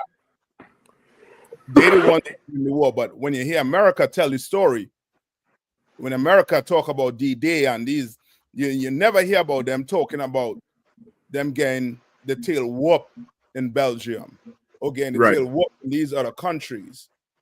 You understand? They tell the story as if they were the ones. And that's the whole propaganda they've been putting on us into thinking this is the best place on the planet Earth to come. And when you look at it and you see what they're doing to black people, Hispanics and Native Indians, you're wondering how in the hell this could be the best place on the planet Earth. Right. You understand? Not saying Russia is. None of these places are. You understand? But at the end of the day, you better, you know what I mean, you're going to have to come in here and learn that you at war. You fighting a war. Just like Russia and Ukraine fighting a war. The difference is the Russians know who the enemy is. The Ukrainians know who the enemy is. Black people, Hispanics, and Native Indians, we do not know who the enemy is. Yeah. That's right. So, go ahead. Go ahead, Khan. Sloggy. No, I just want to touch on what Captain Doc said was so heavy. And you got to look at it, and it's so spiritual what Captain Doc said. You got to look at it when you go into war, and you see war is not just physical or not militarily based. This here is trade. This is trade here. So, and what is the bargaining tool? Natural resource, gas. So you can wage war in many different ways. And Russia is looking at it like a business thing. It's war, but it's still business because money is involved, and it takes money to go to war. So you got all these things, and I'm sure they getting, they have people who disagreed and said we should have never ran a pipeline through Ukraine. We should have never ran, because now they want to cut out the middleman now. Right. What Ukraine is in this deal, if you're looking at it in a business aspect. Ukraine is the middleman, and they get in the way of business. Not only dealing with the EU, dealing with them other countries, and then now America's in it. You know what I'm saying? So all these things are just another way on how you look at it. But when you look at us as Israel, we got to look at it the same way. We got to stop looking at it as being an individual and look at what are our resources? What do we do? How do we benefit our enemies, our oppressors? And if you can consolidate and know how to, be able to take over what's valuable in your nation, you now can be able to defend yourself from outsiders and people who want to impose, you know what I'm saying, on whatever you're doing to try to have your livelihood. So this right here, this map says a lot, and it's good to look at these maps because from a geopolitical standpoint, you understand, you get to see it, you know, not just by looking at CNN or C-SPAN, but you get to see it physically, and you pretty much understand what's going on as far as geographical. So like I hear. Yep, you're right. Like looking at that map, it gives things a certain reality. You know, man. Go ahead, Kapash. I was gonna say, man, what Cam Kahan and Nayataka are bringing out is so heavy that we don't know who our allies is, and we don't know who our enemies is. Well, as I see this map, all I can think about is the fact that when I was out in under Commander Yahanna's orders out in Old Cap, Haiti, how they didn't have electricity. And all I can think about is, man, what if we brought electricity here? What if we put a power plant here? And, you know, as a people, you know, and it also brings up where the scriptures say that we couldn't, if you don't have the mark of the beast, you can't buy or sell. Like we're really blocked. Our enemy is really blocking us out of doing the things that a nation would do. Like if we really operated like a nation, we would take on something like that. Well, hey, let's run a electrical line into Haiti and give all of the whole Haiti electricity. And then now we got an electric company run by black people where the Haitians paying us and we're providing electricity for them. And now everybody's winning. Like we're nowhere near on the level as a nation as we need to be. Don't listen to these big head Negroes and Christians that we done came a long way. Man, we ain't even in the game. We ain't even in the game as far as our nation being a nation. So you know, I just pray the Lord, you know, open the doorway and open our eyes as a people to where we can, you know, be able to do something like this for our people. Like they done set up all these pipelines to heat up and give heat and electricity and all types of good things for their households, for their people. But yet we got people of our people where we haven't even stepped to do something like this for our own people, even in a beneficial, mutually beneficial business venture, you know, on a scale as a nation, you know. So that's all. Salat. And just to add what he's saying too, right? Captain Gashad saying, which was heavy. You know what I mean? Yes, one, I blame we leaders for what they did to us, right? For, you know what I mean, for not standing up, for not showing black people the right way to go. You understand? But this is what black people don't understand. The reason why it's the way it is with black people right now, right? And if it was not for the truth, we'd have been in it. You know what I mean? Everybody would have been in it. Is because you have an oppressor that is, you know what I mean, like there ain't no word to really describe the you know what I mean, the length he will go to not to have you in the position you in today. You understand? You look at what Israel is doing to the Palestinians. Think 10 times worse than that for over 400 years. Now you'll understand why we're in the position we're in. Because we had a Black Wall Street, not a Black Wall Street, Black Wall Streets, but they all disappeared. Why? Because you're dealing with an oppressor that, you know what I mean, that is diabolical. He's not going to give you a chance to even come together. You understand? He's not giving you a chance. From the time you start uniting, he is going to find a way to cut that off. You understand? And thank the Lord for Commander Yahanna and these generals and these brothers who is willing to put themselves on the line. Because that's what it's going to take. That's what it's going to take. The reason why your black leaders not doing it is because their life worth more than yours and mine. Yep. You understand? Yep. And they're not willing to sacrifice their life, but you're going to have to sacrifice your life for your generation or for your people to even stand a chance against this oppressor. Yeah. You can't fight him with guns. That's out the door. He finding a way for you to get them guns, and now you busy trying to unalive each other. Crips and Bloods. You have the Haitian gangs. Where they getting the guns from? Ain't no gun factory in Haiti. But there are guns coming from America fighting each other. And now you take that to all the Caribbean country, all of them, all South Central America, all of them. You're going to find them fighting each other with American-made guns. Because your enemy, he is not going to allow you to unite. But you are going to have to sacrifice yourself for your brothers and sisters to unite. You understand?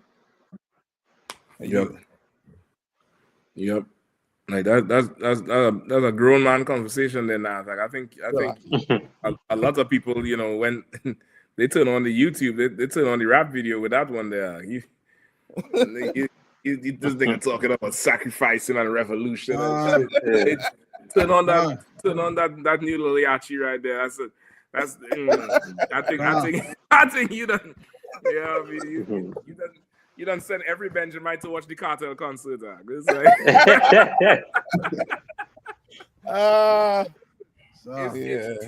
it's what's needed. But okay, the fact of the matter is like a country's deliverance or people's deliverance only always comes from a few, and the will of the few is going to affect the masses.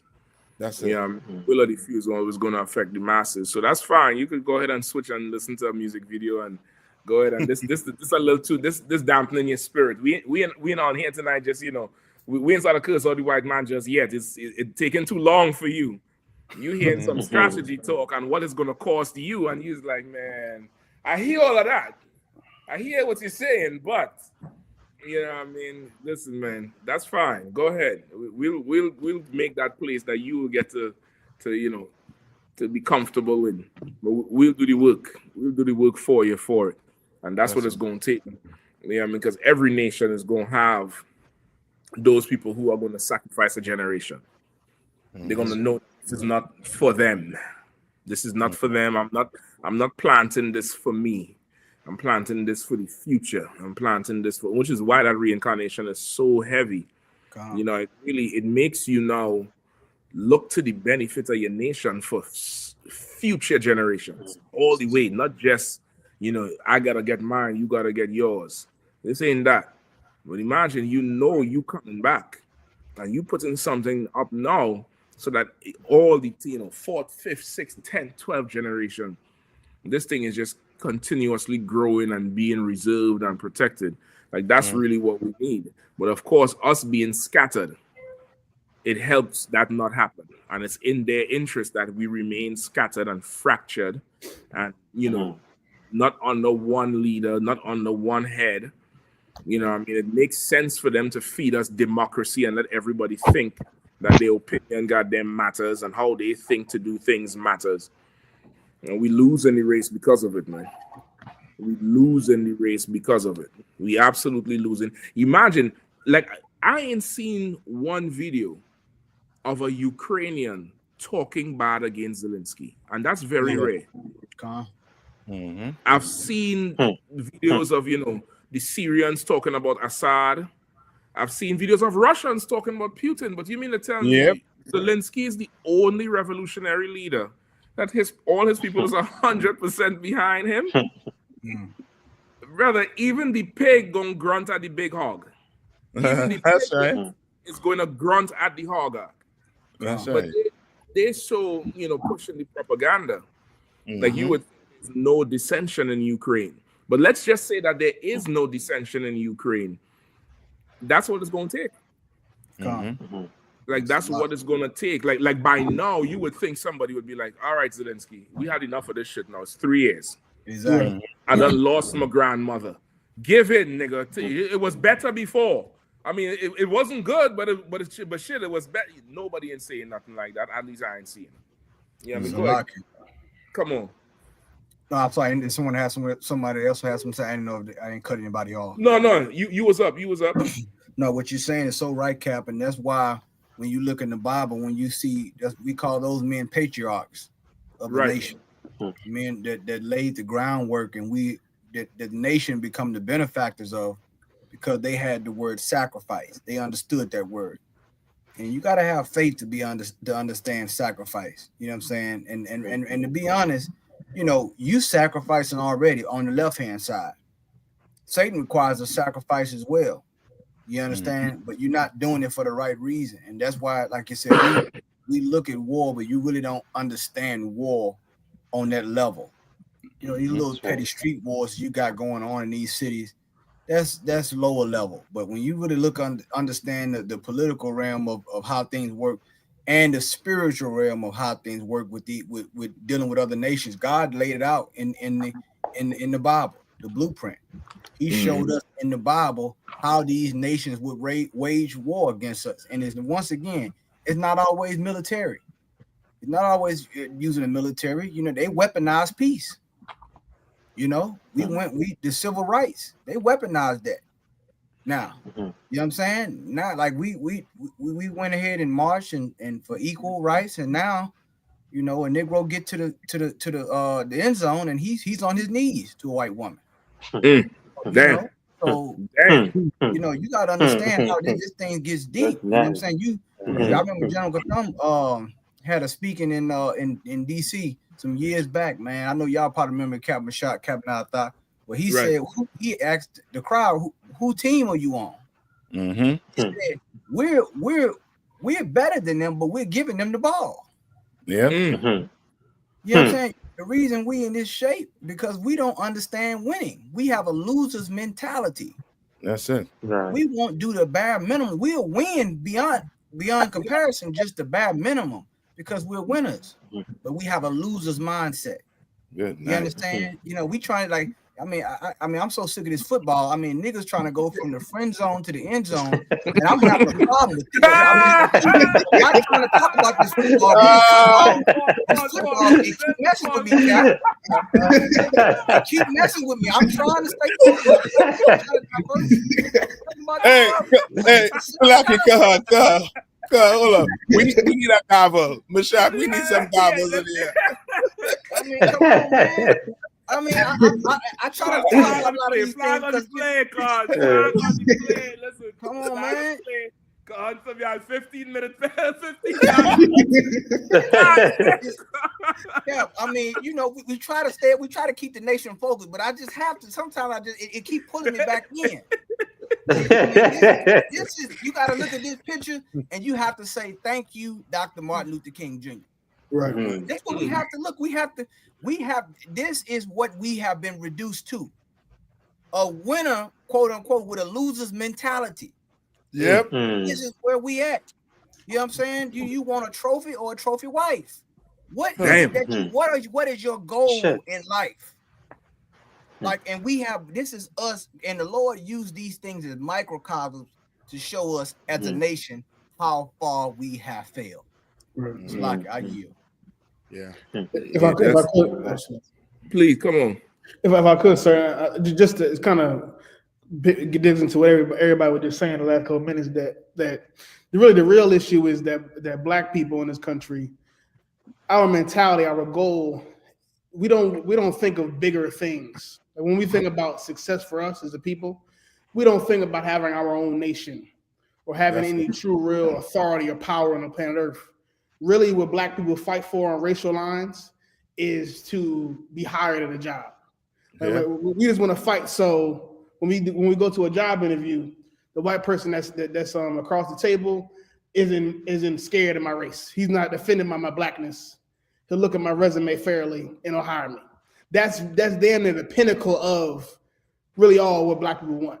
We want to be able to go move to a neighborhood that's predominantly white and the neighbors aren't scared that I'm there. That's really what we want. We don't really want what the Ukrainians have, because even though the Ukrainians right now are getting bombed and are, on the verge of losing their freedom, they're still free. They still have an opportunity to fight for a land, to fight for an identity, to fight for something. But Black people don't even think on that frame. We just think on how can we be a better servant? How can our service and our slavery here in America be made a little easier, be made less cruel, but not freedom necessarily, but just a better slavery, a better servitude. And that's the real issue. The real issue is that we don't even think that big as we're taught to think in the ISUBK, which is, world domination. How can we be on top? The average Right. black person doesn't even think that way. They just want to be, you know, the brother that can make it to the NFL, get a white girl, and be accepted by white people, but not ever compete with white society, compete with America. Yep. That's right. And if I could, quick sidebar, if there's any electrical engineers out there that know about how to set up a power plant, holla at me. Listen, I two things to say. You know what I mean? Friend zone to the end zone. Somebody ought to make a meme of this motherfucker here. Because that's exactly what it is. Like, you could see his gums from the side. He's smiling. You could tell only wrinkle in his eyes you see. And she just down there clapping because the cameras is on. But she probably wasn't ready. She probably wasn't ready for this type of move right now. You know what I mean? To be honest. You know what I mean? And with what Ariel was just saying there too, like, part of it is that, okay, we've been at the bottom so long, it's hard to say. We don't know we can't even imagine being on top of anything. Like, we don't have a clue of what that looks like or what that feels like. You know what I mean? So for many of our people, those individual successes translates in their mind of, we as a people did this, when that has nothing to do with it. That's right. You know what I mean? That has nothing to do with it at all. And it's really a sad thing. It's really, really a sad thing that we don't have that thing in us where we could see it, like you're saying. We don't see that. How could my people be on top? How could my own be on top? We very, individual based. And it's, for some people, it's, there's no excuse for it, but then there's others, we can't see it. Like, the machine is against us, the TV, you know what I mean? Let me get even a little side by, people could go ahead, come on. No, Cal, I'm gonna let you finish because you said something that I want to. No, come on with it. I'm gonna jump back on it because I know. Oh man, Cal, I mean, come on. When we look at this picture, I noticed something about this picture. He's taking a knee. But this knee is not like Colin Kaepernick taking. That's right. This was allowed. Like, if you put Colin Kaepernick next to this picture taking a knee, when he took a knee, it was offensive. He taking a knee is not offensive. No, it's not. And they're both on the field. Yeah. Boy, the Lord is showing us some spiritual that we have to make sure we don't miss. This is spirit. Both men on the field took a knee. One took a knee in protest for his people. Right. One took a knee in subjugation. You have to understand how the Lord is doing these, and he let it happen on the field. On the field. That's right. On the field, he let it happen to show you God is not playing. God is real. That's right. And he will paint a picture and then say, okay, will you be the judge? That's how God is so merciful. He'll say, well, okay, since I'm wrong, since what I'm saying is okay, well, then you tell me that what's right. And guess what? You're gonna always go back to what the Lord said, because your own mouth, your own actions will confound you. That's right. It's going to confound you, brothers and sisters. And when we look at this picture, that's all I could think about. I said, well, this man, he took a knee. The same thing as Colin. I thought they said we beyond kneeling. Why they didn't find him for kneeling? Right. I'll tell you why they didn't find him, because he kneeled to subjugation. He kneeled to the oppression. That's right. And when you look at, and when you like what Captain Mashaka and all the captains brought out, and everybody bringing out Zach Ahmad, you know what I'm saying? You know, Salaka, I'm sorry, I forgot your name already, brother. Salaka. I want to get everybody's making a good point, because when you look at look at Ukraine when they did the Olympics.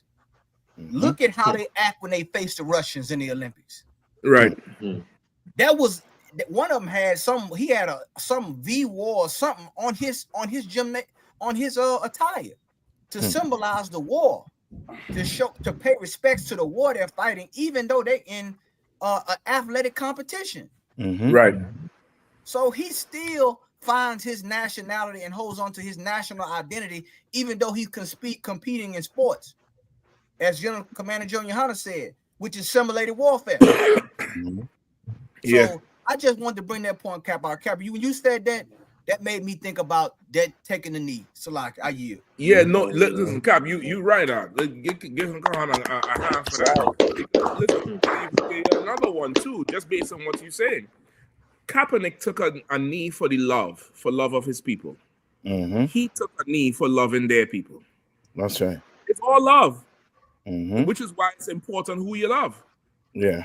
Like he loved her people so much, he had to bring her out in the stadium and get on a knee and make nobody know this broad before this game.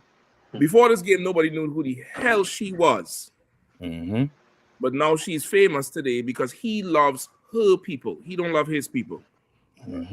He's celebrated and awarded, and this was a big game for the Commanders. This was, game to put them into postseason. All the media talking about the game and the quarterback and this and that. And this was also an added highlight to the game because he loves their people. When you love your own people, you're a monster. You could never get a job like Kaepernick. You're a monster like Kaepernick. You're a terrorist, or you're trying to bring terrorism into the NFL, or everything else they say bad about him. Like, they penalize us for loving black people, like if black people is something bad to love. Meanwhile, you could love the rainbow, you could love the pedophile, you could love Diddy, you could love Trump. Trump right now going to get sentenced. You could love him. But to love a nigga, oh my God, you out your rabbit mind. You know what I mean? And like the machine is against us. I was just looking at something recently, right? My kid's been asking me to see the Sonic 3 movie because they want to see this black hedgehog. One of them say, yeah, and the black one has a gun. I was like, what? Like, yeah. Oh my gosh. He's like, yeah, the black one has a gun. I was like, how you know that? I saw it in the trailer. And I'm like, okay, why they make this black one with a gun? Yeah. Like, these kids is fully aware of all the school shootings and, the mass shootings. They're fully aware of it. And I ask, I was like, what do you think about a gun? Is a gun bad? Yeah. So then what's the correlation with the gun being bad and a black character? That's right. And come to find out, brother, anybody could go watch the damn movie. I like to watch these kids shows because I want to make sure I know what they're seeing. Come to find out, this particular character was in prison. They had him in some lab experimenting on his ass, lied to him, killed some friend that he had. The friend is a white girl. Then they put him back in jail. And he bust out and he wants justice for what happened to him, a type of Killmonger thing. But in the whole damn show, he's like a villain or an anti-hero, just like Killmonger. And of course, in the end, they blow him up just like Killmonger. And I noticed certain people will identify with him. But of course, the machine is against us so much that we look at ourselves and we hate ourselves. We look at ourselves and can't see nothing better for ourselves. We look at ourselves and can't see gold in ourselves. And the programming starts very, very young. Extremely, extremely young. So now when we come to fight for a nation, what you talking about? You gonna make them take my wooden floor. They ain't want to hear nothing about no nation. They want to go to the party with little Betsy, Betty over here. That's right. That's what they want. They want to and this I had to what you mean, all you're saying. And that goes down to show how cruel the oppressor is. You know what I mean? How much a beast he is. Like, just imagine, as you know what I mean, you're saying, you know what I mean, with this picture right here. Now, this is the spirit of a brother accepting oppression. You understand? Yeah. That whole Kaepernick is him rejecting or his way of fighting oppression. Yep. But America shows you this and think this is what all black people want. Just like with the Martin Luther King movement. They think we wanted to sit down in white people toilet. when we were just fighting to get what? To get the same treatment. Equal pay. Right? But this is what they're pushing. This is their agenda. You understand? We are dealing with a man who does not care about whether you live, how you survive. He doesn't care. You know what I mean? It's like you in the world. When you're in the world and your rent due, you think anybody want to hear what you had to do? You better go get that money. You mean if you had to strip or sell drugs? Yep. Nobody cares. And that's the oppressor. You understand? Right. Silaki. No, I was just agreeing, Cap. I had nothing to say, Cap. I mean, I will say one thing. You know, it just like you said, they will agree to integration, but on their terms. Yeah. And you got to know that when you're dealing with the devil. Mm-hmm. He will agree to it on his terms. And that's the catch. That's the catch to the whole thing. On his terms. Other nations, they integrate, but they integrate from the top down. Yeah. They want to be in charge. They want to be close. They want to have power to dictate the school system. We just want to put one child in the school and let them be bullied and and all these things. And then now we of course we assimilated and subjugated. I mean, and you're seeing the fruits of it now. You're seeing it in high definition now. Yeah. It's not black and white. Seeing high definition now. Yeah. It's like I yield. We're not even in charge of education. You understand what I'm saying? Like we don't have black people in charge of educating younger black children. Like we had to go to another nation to tell us how we going to specialize in these areas. You understand?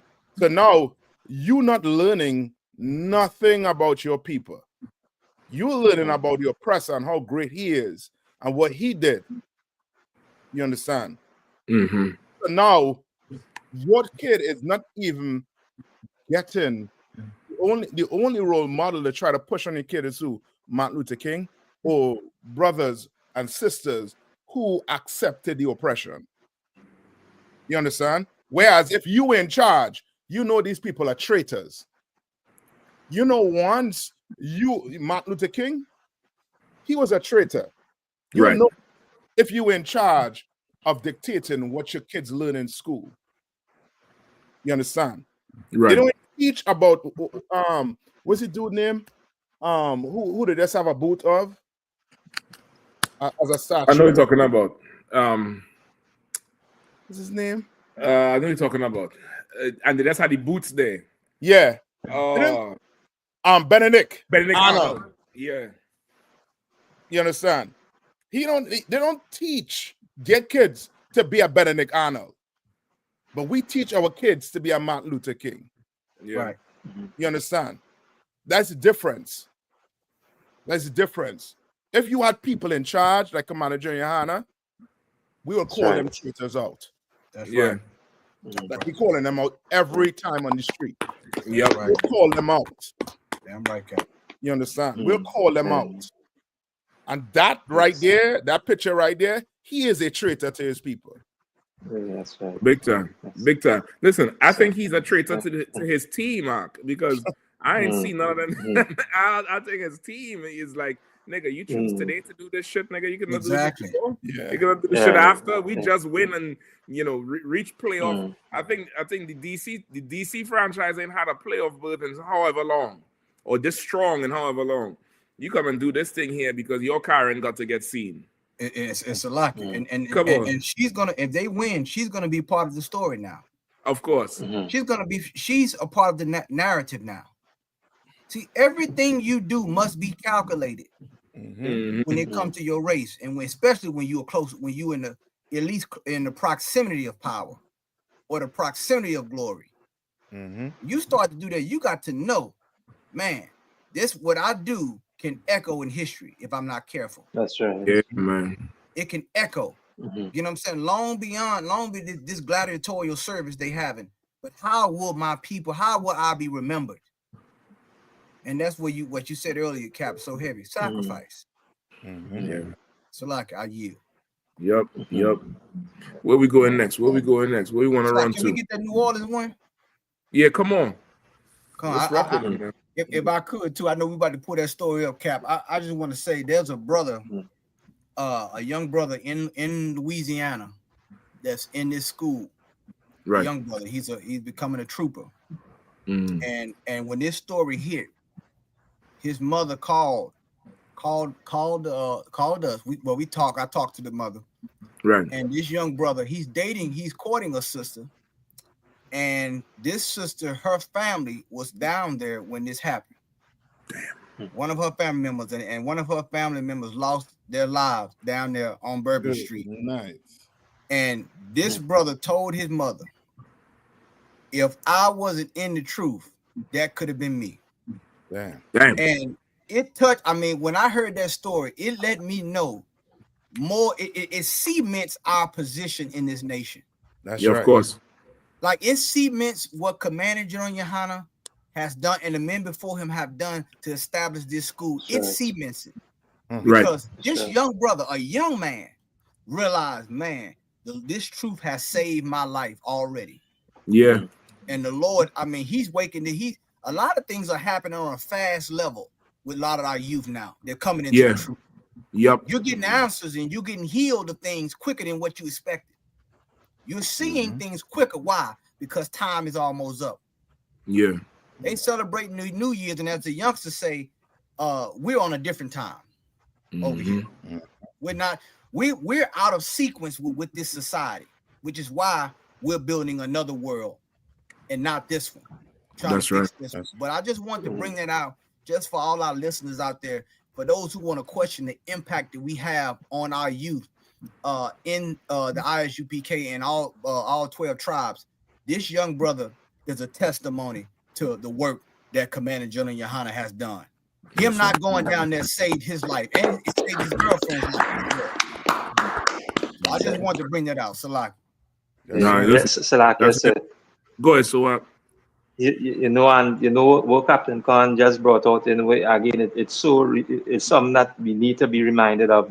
And it wasn't even a week ago, and we were talking about these holidays. And Captain Khan himself, make mention concerning these holidays. We see what has taken place with us, joining and attending these as we say our presser holidays, and it wasn't even a week. And now we hearing, bringing out this young brother again. It's just amazing, and how valid this truth is for Black people, and again, the men before us, and Commander General, and being that example, and we always bring that out because now again he follow our King Yahweh Jesus Christ, and that make a mark on our lives because now we profess, Christ as our Savior and our King. And when we follow our King, we see the example of righteous Black men following our King. And this is why now we could be on this platform and really, as we say, edify, or as we say, our brothers and sisters, because we ourselves was edified to truth and to know truth and to understand how important the truth is impact on Black families, Black lives. I just wanted to say that. Yes, Nice, you're right. You're right. It's a heavy impact because Kahan, correct me if I'm wrong. You say the young brother, he was courting a sister, and her mother is the one who called, or his mother? Okay, his mother. I spoke to his mother on the phone. And whose family is the one who died? The sister that he's courting, one of her family members were down there, and they got killed. And the sister was not down there. No, she was not down there. So it's more than. Go ahead. No, you're right. It saved her life, and because she's courting him and want to be with him, he's in the school, and he told her not to go down there, and he didn't go down there himself, because if the chances of her being there with her family, she could have been high. She would have died. Yeah, it's high because it's especially that Louisiana. That area, that Bourbon Street there, it reminds me so much of how the Caribbean is divided. It's not like how New York City is. Like that New York City dropped the ball. It's a different spirit. But that Bourbon Street is like an eternal street party. I know probably Ash with Puerto Rico might get the same vibe, or you know, the brothers from the islands, you know, that type of street party vibe. And that type of street party vibe is not like the drop the ball. It's a very communal, everybody come out, that type of, so, you know, she would have been out there or somewhere out there, you know what I mean, or somewhere else doing nonsense. You get the point? Exactly. So just the knowledge of it, and like you're saying, I notice it too with the younger generation. It could be because of the technology where they're exposed to so much more younger. Like I'm just the other day, I'm looking at all the information we get in microdoses with the scrolling, with the shorts and the reels. We take in a lot of information daily, just with these, you know, the microdosing. Right. When think about before the cell phone, before this type of cell phone, the Android and smartphones, when it was like them flip phones, where your brain is thinking about something else. But now, as soon as you get downtime and you flip it, and the algorithm is feeding you more of what you spend more time on. They're tracking your eyes. You know, these phones, they track your eyes to see what you're focusing on. So now imagine being born in that society where it ain't just this is red, this is blue, 1 and 1 is 2. Like a 4-year-old could look at a video on how a dam works. You understand what I'm saying? Like they're exposed to so much more. So their receptors is damn near increased, if you want to say that. Yeah. Like it's, you know, go ahead. No, just to add to it, saying that's so heavy too, because now they're trying to America trying to find a way to buy off TikTok because they want control. And that the thing with the oppressor. The oppressor, he in his mind, he was just bamboozling you with propaganda. So he thought that would have confused us more. But instead, his whole technique done flip on him. Yeah. So now, young kids, the amount of information they get in, they're gonna question everything. Exactly. They're gonna question it. Oh, you tell me about Adam, Eve ate an apple. They're gonna question the whole scenario. They're gonna start questioning it. But he wanted it to confuse you more. But now you're questioning it. You're questioning things. And once you run into the UPK, we just set you on the right path. And before you know it, you young, you're gonna take this and run. Yep.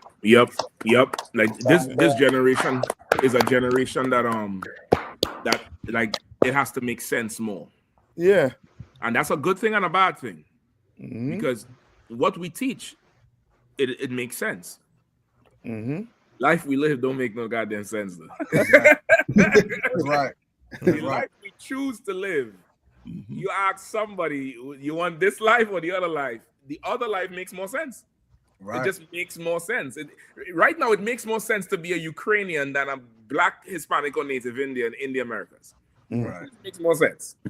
You get the point? It's that, so they're gonna definitely be hooked on it, and that's a real good you know, event that happened there, and it give you a good strength and good hope in the youth. Because I know sometimes with the same media, with the same microdosing, they could make the youth seem like there's no future, and that's a lie. Yeah. That's not true. That's not true. The future is bright and goddamn strong. It's bright and strong. You know what I mean? So, Don, if I could, just real quick, so Lockie, it reminds me what y'all saying is there was a young dude at my slavery that I used to talk to. We working right next to each other, so he like 20. He didn't even get 21 yet. So we was talking and everything like that, and he was telling me, you know, I had ops and this and that, you know. So I started dropping the truth on him, like, how you killing your own people? Y'all, you got ops, y'all ain't even organized. Who's y'all leader? What are you talking about? You ain't ready for no war. You need to stop fighting your own race, blah, blah, blah. So I start, you know, cutting him, getting in on his ass. And then he just sat there and then he said, I understand everything you're saying. Everything you're saying is right. But my friends, they ain't going to understand that. You know, but from looking at it, you'd think he's just a knucklehead or something. But, you know, when you drop that truth on him, he stop and say, damn, I know everything you're saying is right. Everything you said is correct. Like, he got full understanding. You know, these young guys, they do have a lot of understanding. You know what I mean? It just take for us now to get this truth in them so it can come full circle because they understand it ain't right. Mm-hmm. That's it on that. Yeah. Yep, you're right. So, if I may too, sir. Go ahead, please. And just to piggyback off of what Captain Kapash said, that's why I commend, and it's so important that these young brothers in the UPK, you understand, you continue, you come in here and you change your life and come in the truth, but you still a young brother, and believe it or not, you have the power to influence a lot of other brothers. That's You it. understand? So that's why that's why it's so important when I see young brothers, Officer Malak son, Captain Yatazak's son, just all different young brothers all across the school. Officer Nwanya Allah down there in Florida. Yep. You understand? Like, and seeing these brothers come in at young ages, and they fly and they masculine. I talk to Officer Nwanya Allah almost every day. And I mean, he tell me about certain things that go on in the high school, and I'm just like, brother, y'all have something that many of us, prayed we had during that time, which is a positive and a prevailing influence. Meaning, you have something where you care about more than what everybody around you cares about. Right there, Officer 5000 Malakwath son down in Houston, Texas. And so often the older generation writes off the young generation, and I'm just that always rubs me the wrong way. But that's just a personal pet peeve of mine. Right. When this generation right here is such a special generation because we live in, like Captain Kahan was saying before, we living in the time of I told you so. And so it don't take long for people to see that what we've been saying is the truth. And these young brothers, they have an opportunity to come in here and be absolutely influential to the point where they can now peer pressure other young brothers and sisters into thinking, into believing and knowing that, okay, to be a sinner is lame. To get high is lame. And it's like, I wish I had that growing up where, we had a pervasive culture that I cared about more than the world's culture. And the UPK is so special because we have that. You understand? These young brothers out here, they full of life. You understand? They surrounded by death, but they're full of life. And for all you out there that want to write off the younger generation, shame on you. Right. You understand? We'll take them. We'll take all the young niggas. You understand? Right. All the young niggas come up in here. We'll take all of them. All the ones. That's right. You understand? That's Captain Yatazak and his son right there, Yaquab. You understand? All the young black boys that you scared of and you think there's no hope for them, send them this way. Send them right over here, because I remember somebody telling me the same thing. You understand? Right. You just a bunch of wasted potential, and this is and that, and they, the whole spiel. And everybody teachers say you weren't gonna be nothing, but that's how a lot of people feel about the younger generation. So to see that there's brothers in here that are literally saving their lives and other people's lives by just being here, like the young brother down in New Orleans. You understand? Because of the truth. It's really, this is why I do it.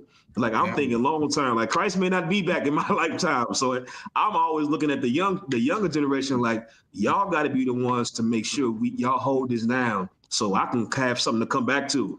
You understand? Because Christ could not be back he could be back tomorrow or 50 years.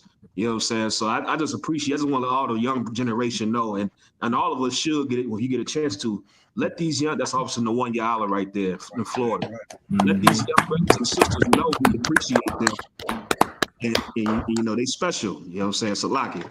And just add to what you're saying too, because them older heads speak about the young folks like that because they don't want to look at their failures. That's right. You understand? They don't want to look at their failures. When your position as a leader is to make sure that whoever under you is guided correctly. Right. You understand? Them leaders who talk about young people like that is because they have failed black people, and you are failure to your nation. We gonna no sweat. We accept as older generation, we failed the young youths. Now we making up for it. Right. What you gonna do, El Sharpton? I'm right. Salaki. No, if I could, oh, go ahead, Cap. No, go ahead, Cap. Salaki. I got to say about them Negroes that pissed me off. One more again. I think you might go before you might go before me. Because what I'm about to say, you're gonna be mad at me. You're gonna look at me sideways. But you know, like it just so heavy, like you said, and they got to stop that because you're blaming a 50-year-old problem on a 16-year-old. Right. You can't do that. The Bible said one generation precede the next. That's right. You know, it's precedence to this thing. So when we look at what you can't write a lot of these, and like Commander Yahanna said it one time, he said it was so heavy, and I think about that to this very day.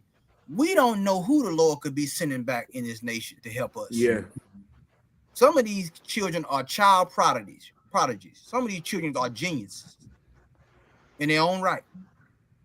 And they fell in the SAT, but they're geniuses. Believe it or not. But the thing is, we haven't tapped into that resource. You gave up on them. You gave them to the streets, and you gave up on the streets. You know what I'm saying? But boy, with the UPK, you like Officer Kazakama said, you bring them here, bring them into this sanctuary, bring them young men and them young sisters here, and the Lord is going to show you what He will do.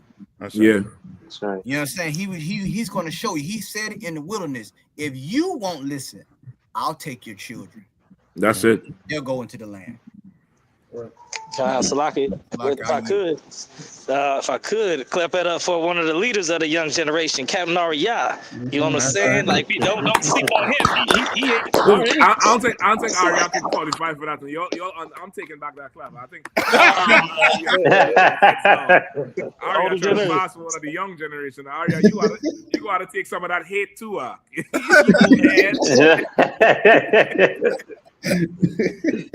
I mean.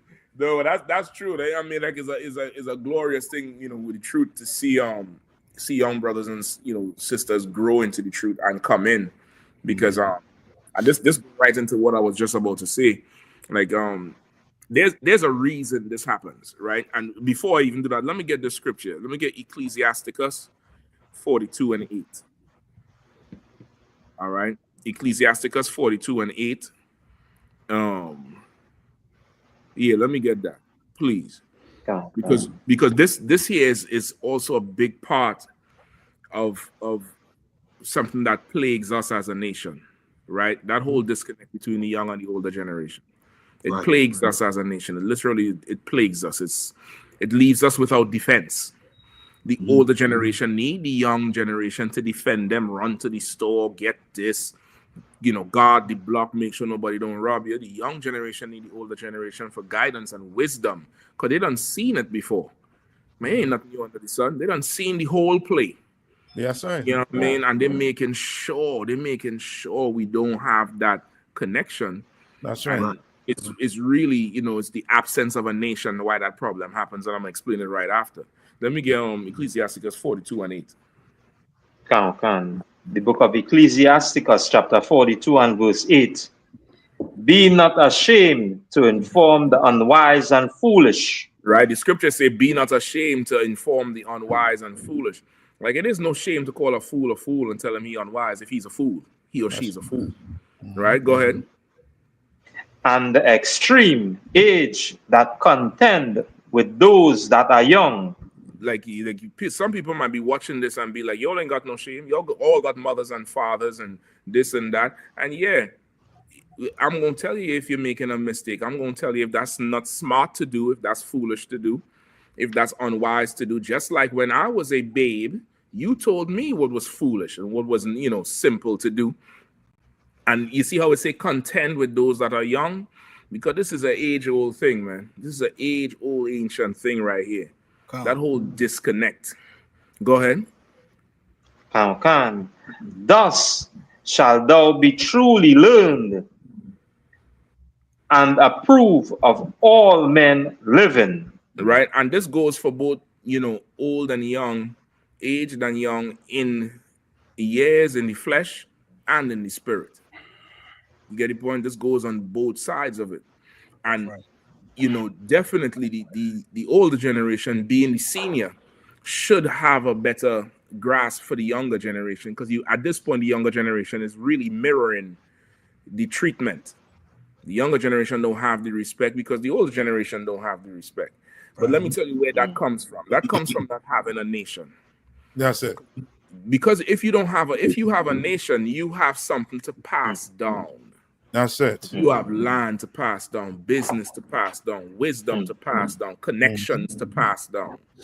You don't have nothing to pass down, and you holding on to everything. You had to grab and scrape, and you done reach 65, 70 years old. You done made a whole life. You done lived 10 robbing and scrapping and scraping and living like a snake. Right. And of course, you hoard up a whole mountain of nothing, and that can't pass to nobody else. Exactly. This here is the oppressor's fault.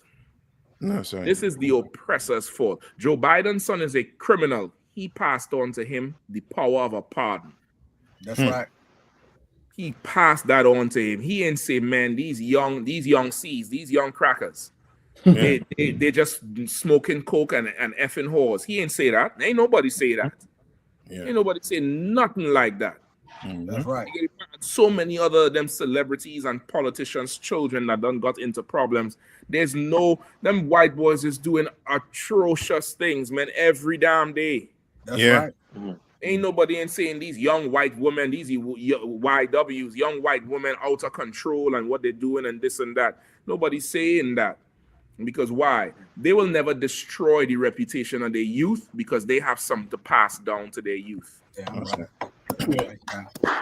We do it because we absent of it. It's That's taken right. from us. We can't pass it down to them.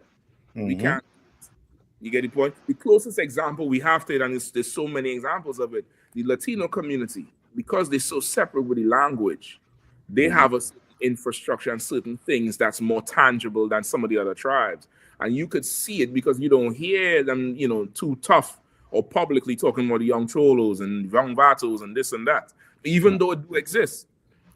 But brother, we as a people, because we don't have that to pass down to, that old generation done got selfish. Nigga, right. you're going in a coffin. That's right. Live the life, live a career, blaze it all the way. And while the ember's still burning, you look for some young lad to pass that too. Elijah and Elisha. That's right. That's how our life's supposed to be. You're supposed to be so happy to take. I done built this here. I done grow it to this big. Brother, I want you to take this and grow it even bigger. And you're supposed to be free. Supposed to be just so happy to do that thing.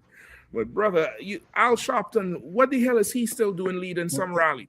That's it. Yeah. All these poli-sci graduates and history graduates. You tell me none of them could have stepped up in there? Cap. Come on, please. Oh man, Cap, what you said is so right about that generation. That when it comes to these heathens, their heritage shields them. Their heritage, they don't. A lot of them down there, they're on Bourbon Street getting drunk and in drag. A lot of them are politicians' sons and daughters. One of them, he was crying on the TV like they just cleaned him up and wiped the mascara off. He still has some of the mascara on his eye. They just put him in a nice collared shirt and he gave his recollection of what happened. But what you're saying is so right. It's not about what you can take, it's what you can leave. Come on, man. He said Elijah, Elisha, he left a double portion of his spirit, you know what I'm saying, to someone who was going to carry the mantle. Carry the mantle, you know what I'm saying, and to the next generation, and so on and so on. You know what I'm saying? How can we teach the young to talk about the old and new ways? Teach about the promise, about our patriarchs and our legacy. They don't understand the word legacy. They don't understand the word generational wealth. All those things have been diluted because because they're so selfish. What you say, Cap, is so heavy. Every Black History Month, them niggas get up there. They gonna do it down at that statue, Martin Luther King. They get up there and they say, "Look how far we've come." Every goddamn Black History. Yep. Look how far we've come, but we still have a long way to go. No, we have went backwards. That's it. We're worse because you have nothing, like you said, to leave to this generation. And like you said, they can take and time lapse this thing now with the internet. They can go from the 20s, they can go all the way back to the 1800s, damn near. And they can go all the way up to now and into the new millennium and see, well, this ain't work. We see that ain't work. If that's what we're gonna still do the same thing, we're in a loop now. It's time to break this cycle. Time to break the wheel, as they say on the Game of Thrones. Time to break this thing and have something new. You know what I'm saying? A world that Christ said that he's gonna give us. You know what I'm saying? So what you're saying is so right, man. So like I yield. Yeah, it's definitely that, because you all know this devil, right? You all know Anderson Cooper. Yep. Right. Everybody know him. You think he's some excellent reporter? They paint him like that, brother. Of course, that's what they do for their people. They pass it down. Yeah. But you know, I think his mother is one of them Vanderbilts. He descends from old ass US money. And they just pass things on down to their children. A lot of them is like that. I think that Como family is the same way too. A couple of them who's on the news is like that.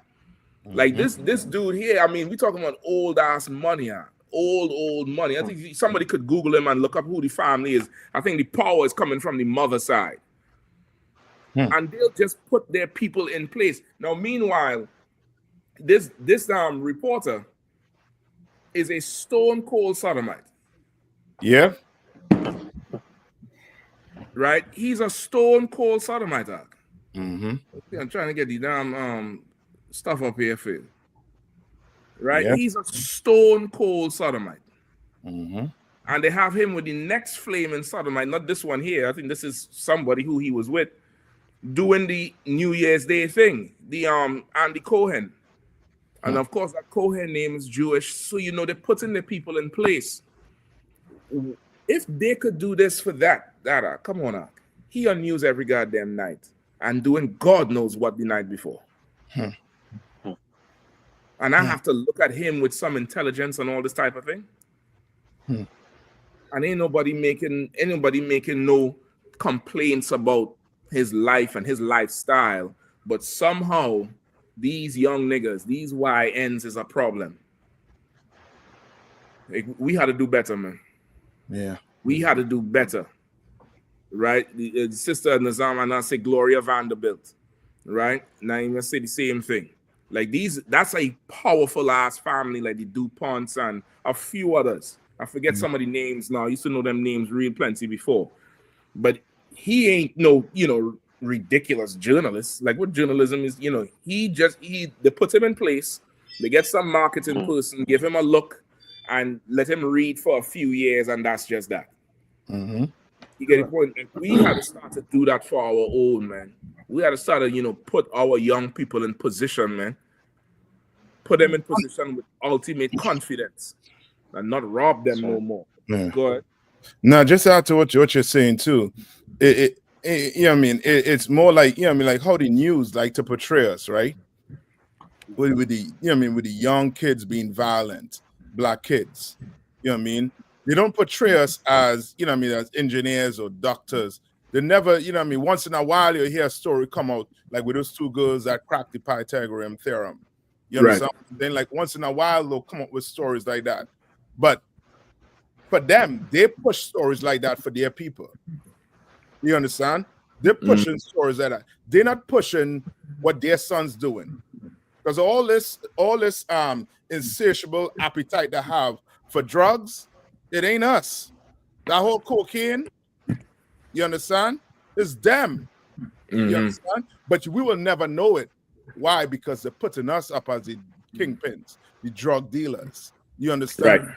It's the whole, it's almost like we living in, in a place where they basically painting the picture for us and now putting black men who really don't have the qualification of being a leader, they're putting them up as being a leader.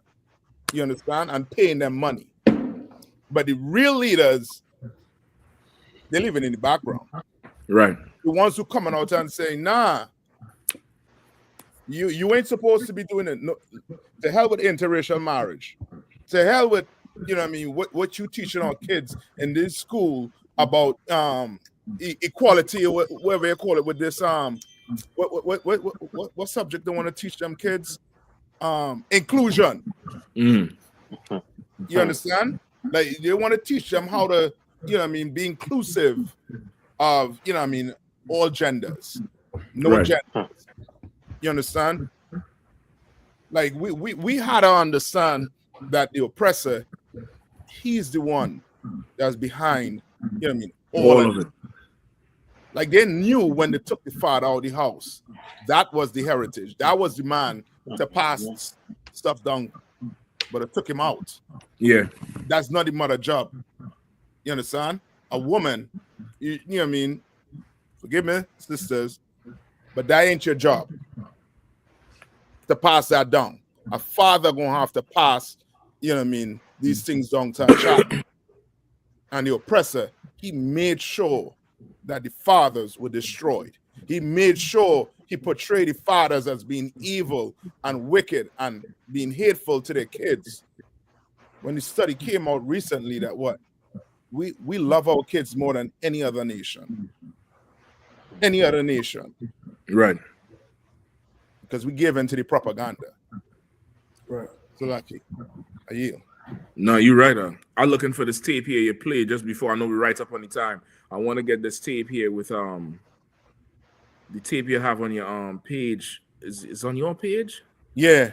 Where they talk about the walkie-talkies they sold Hamas. Man, I'm telling you that is. Okay, I'll find it now. I'll find it. So Israel sold this device to Hezbollah. Hezbollah paid for this weapon that was to be used against them. They got a good price. A good price that couldn't be too low or they'd be suspicious. In the end, Hezbollah bought over 16,000 of these exploding walkie-talkies that Israel then didn't activate for 10 years until... Now feel that. You all remember that whole walkie-talkie thing with Israel and Hamas recently? Mm-hmm. You all remember that whole thing that came through recently where they blow up them walkie-talkies and take out a few thousand of them people? Yeah. They plant this thing 10 years. Now, this video is so heavy. Yeah. They plant this thing for 10 years and waited for an opportunity. Waiting for opportunity. And that ain't the heaviest part. Like everybody thought this thing was orchestrated within the last year or two. 10 years ago, they done planned this thing up. And waited to use it. You think you could, amass some black militia and go over to the government? Yeah, I mean, you think you could form some old crazy coalition and go overtake? These people have a 10-year plan. What you was doing 10 years ago? Think about that part. What you was doing 10 years ago, they're planning to blow something up 10 years later, or at least have the potential to do it. Yeah, we know we're in this league. Yeah. That's not even the heavy part of the tape. The heavy part of the tape coming. 3 months ago. How did you convince Hezbollah to buy this? Well, obviously, they didn't know that they were buying it from Israel. Who did they buy it from, or think they were buying it from? We have an incredible array of possibilities of creating foreign companies that have no way being traced back to Israel, shell companies over shell companies who affect the supply chain to our favor. We create a pretend world. We are a global production company. We write this. He said, we create a pretend world. We are a global production company. Like how the generals say, you think your thought is a real thought that you come up with on your own? No, dummy. They're putting it in front of you. It's in the music as you're driving home. It's on the commercial, and the same thing is what you're watching streaming live on TV. That's these people here. Screenplay, we're the directors, we're the producers, we're the main actors. The world is our stage. This is Mossad's old office. So that's the power they have. That's the power they have. So like Cap, what you saying there, it tie right back into it. It tie right back into it. Like we getting played on a level that's just, I mean, we can't even fathom it. That like without the Lord, like we really sheep. We really sheep amongst beasts. Like our sheep is just concerned with the little pasture right here and staying warm and staying close to the shepherd, and not them the rough goat or the leopard or the animals that would come and tear the sheep apart. We don't think like that. No. We nowhere close to thinking like that, part. No. You know what I mean? These is the people we dealing with here. That day is very scary. Yeah, that's why Christ gonna have to come back. Like we ain't winning without Christ and them angels. They ain't no the level them men on. You know what I mean? We will think a black person will listen to this and think this was made up. You know what I mean? They would not believe what they're hearing. Right.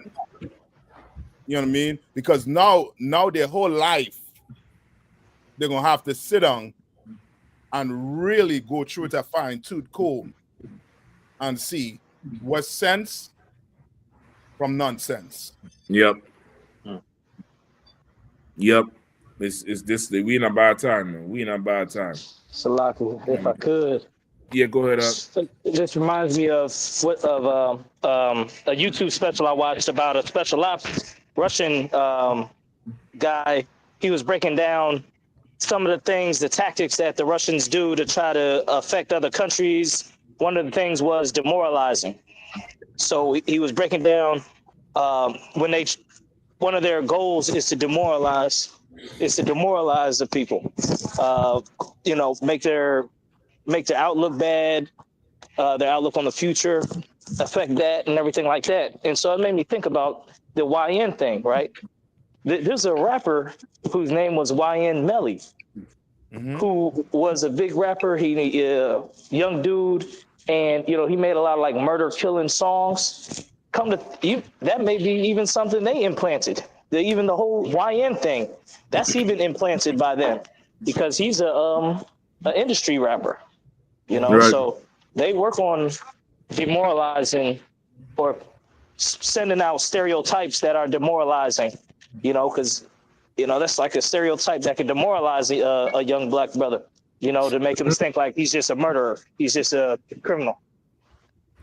Yeah. They sell us the depression, and they're in charge of our music. They're in charge of our, TV. They're in charge of everything that we deal with. They're in charge of our money. That what's her name is not Janet Reno. I forget her name. Janet something. A Jewish woman is in charge of the U.S. Treasury. Think about that. They're in charge of the money. They really, this is a serious production team. You know what I mean? Listen, go ahead. I was gonna say the last thing about that, but the guy did say that the only way to defeat the demoralization that could be propagandized is through religion.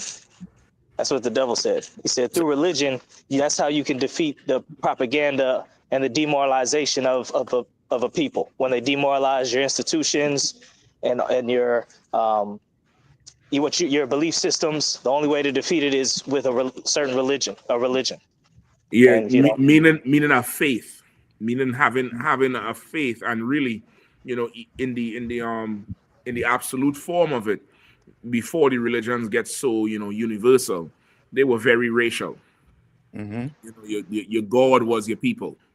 You know what I mean? It was the same race of your people. They follow Muhammad, the Arabs. The European follow Caesar. The Chinese follow Buddha. It was the Easternians follow Krishna. So that is supposed to unite the people. That's the only way to avoid the demoralization. You got to come together. You got to come together under one thing, and it's just you and we doing this for us. Once again, separation is healthy, man. Yeah, separation is absolutely healthy. Isolation is healthy. It teaches you a lot about yourself. It forces you to turn inwards. It forces you to look within yourself now. And then if we all separate, we look into each other. Go ahead, Cap. As you were saying, and yeah, Slaki, as you were saying, you know what I mean, which was so heavy. That part there where you say unity, that we have to find something that unifies us. You understand?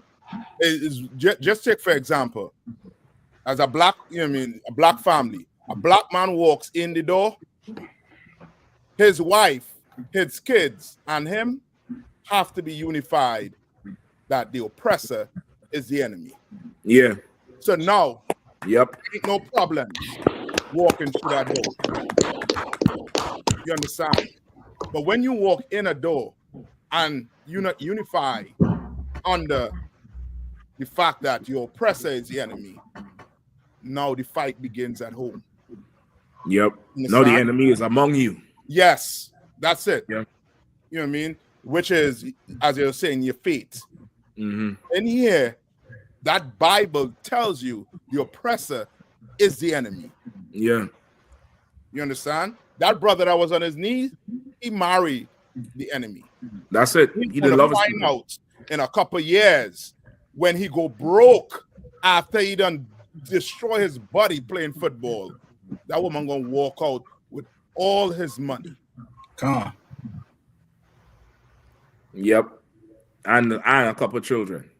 Yeah. You know what I mean? So there's a lot of work to do. You know what I mean? So listen, man, we right on the time. So what for staying on with us? We're gonna be back next week, Lord allow. Y'all stay straight. Make sure y'all keep, check on that heater. Change that filter, man. Some of y'all filter black like my damn face, man. Change the filter. Have mercy on the heater. It's a lakia. Yeah, that filter is about $4 in Home Depot. Go change your damn filter, man. You don't want that thing stressed out this weekend. That snow coming. It's a lot. You're going to wake up Monday morning and it's going to be cold. You're going to go in there. That filter going to come out and say, what up, nigga? Yeah, was you saying North Pole cold? Because look, they don't change that filter. That's how a lot of fires start, man. You got to get that filter. You got the HVAC, man. Like you saying, right, man. We got to do some inventory. Get ready. I'm trying to tell you, it's the simple things. It's the little maintenance, man. It's a little maintenance. You're gonna be all right. You'll stay warm. You'll have, I think, most areas have one more day. You'll go out, get whatever you need. You don't know how bad things is gonna be. You know what I mean? Remember a couple of years ago, them idiots in Virginia, it was about 2 feet of snow on the ground. They decided they was gonna drive to work, and they spent 18 to 36 hours on I-95. You know what I mean? Because they were so dumb. The scriptures say, who can stand his cold? You know what I mean? He blow cold from his nostrils. You know what I mean? The Lord trying to tell you to pause, stay home, chill out. You know what I mean? So you'll make the wise decision this weekend, man. You'll stay dangerous. Keep your head on a swivel out there. The heathens are raging. Like the scriptures say, why do the heathens rage? They're raging right now. Driving trucks into stuff, blowing stuff up. Like we have other things to do, man. We got tithes to pay. Mm-hmm. We got Passovers to prepare for. We have kids to raise up. That's in the spirit of the Most High in Christ and follow these laws, statutes, and commandments, man. Pay your tithes, isupk.com. Send it in on PayPal. Call your camp leaders if you're not sure how to handle it. Support the truth. Send in donations. Commander John Yahanna going to be live Monday on Blackwatch right on this channel, 9 p.m. with the heavy hitting crew with more stories, more breakdowns, more understanding. You all make sure and check him out, man. Also, too, tonight, just as we ending, I'm gonna definitely big up Captain Akar. Captain Akar gonna drop in a damn movie, brother. I will play the trailer for y'all. Listen, I don't know about y'all. I don't know about y'all, but I want my ticket out. I want my ticket to this damn thing here. So we're gonna drop it right there. I'm gonna play the trailer a couple of times. Y'all check him out. You know what I mean? And stay tuned for that damn movie. It's gonna be insane. You know what I mean? So again, to water for the usual suspects who always rocking with us every Saturday, Captain Nathak holding it down. You know what I mean? Holding on the Carolina. You know, Captain Kahan holding down the South as he do with Captain Kapash. Captain Kapash fell off, holding down Indianapolis. Captain Aria coming out by way of Philly, holding us down. You know what I mean? Officer Kazaka and Ahmad holding us down as per usual. And Officer Sawapiala bringing Tim that, man. We're going to be back next week, Lord allow. And, see y'all tuned. Listen to Israel, call for counsel, man. Anything you're going on, call and pick up the phone and call, man. That's what that phone is there. Satan telling you don't. If you thinking don't call, that's Satan telling you don't call. That's right. Satan wants you to himself because he cunning. He wants you to himself. Right. Pick up that phone and call, man. Get some counsel, man. Keep your head up, Israel. Shalom. Let's just check out this trailer, Akim. God damn. All right.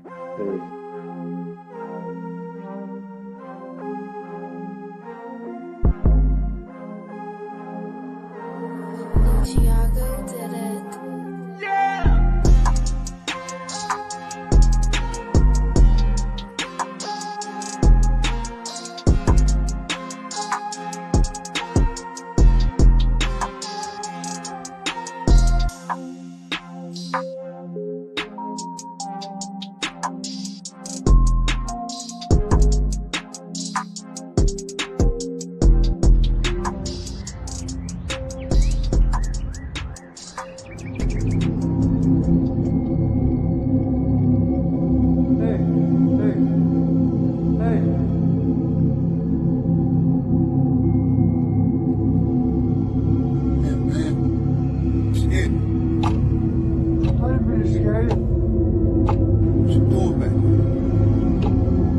just want to get something to eat.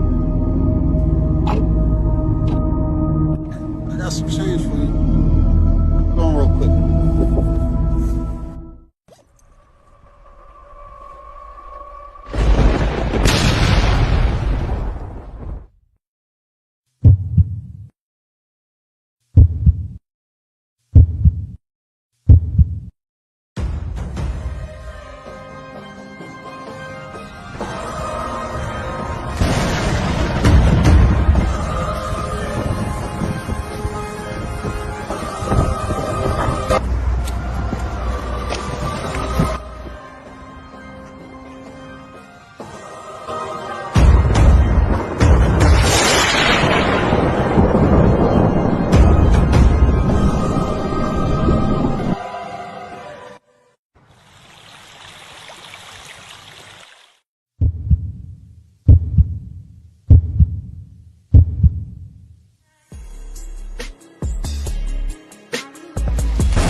Listen now, I don't know what to say, man. I don't know what to say. Listen, I had to run this thing again. That's a badass. Good night. The white man walking, he ain't see no angel. He ain't see nobody. They didn't see a nigga on the floor.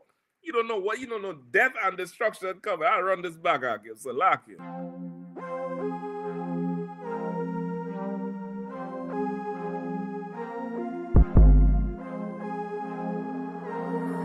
Chicago did it. Yeah.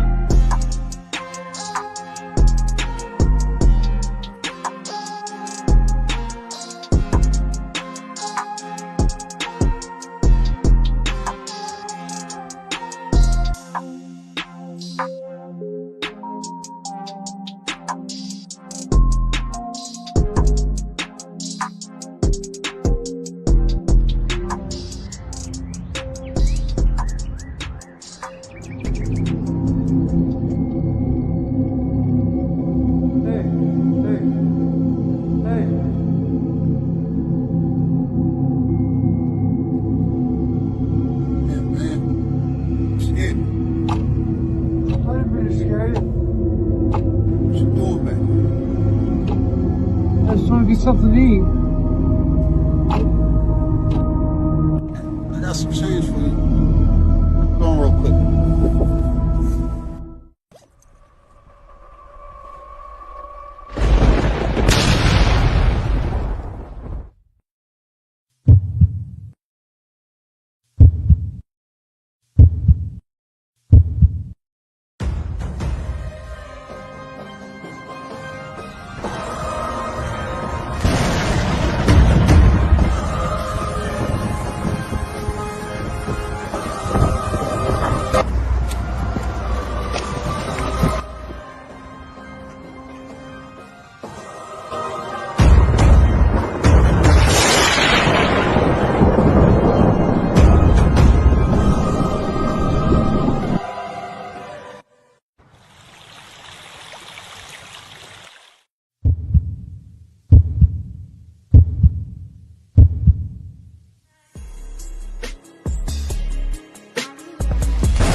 Hey, listen, brothers and sisters, man. If you like what you hear, hit the subscribe button, man. Subscribe to this channel. And also, please, go to isubk.com and pay your tithe. Drop me some cash so we can move around this planet like we need to, man, and do the things we need to do. They're one West. They're one West. They're one West. They're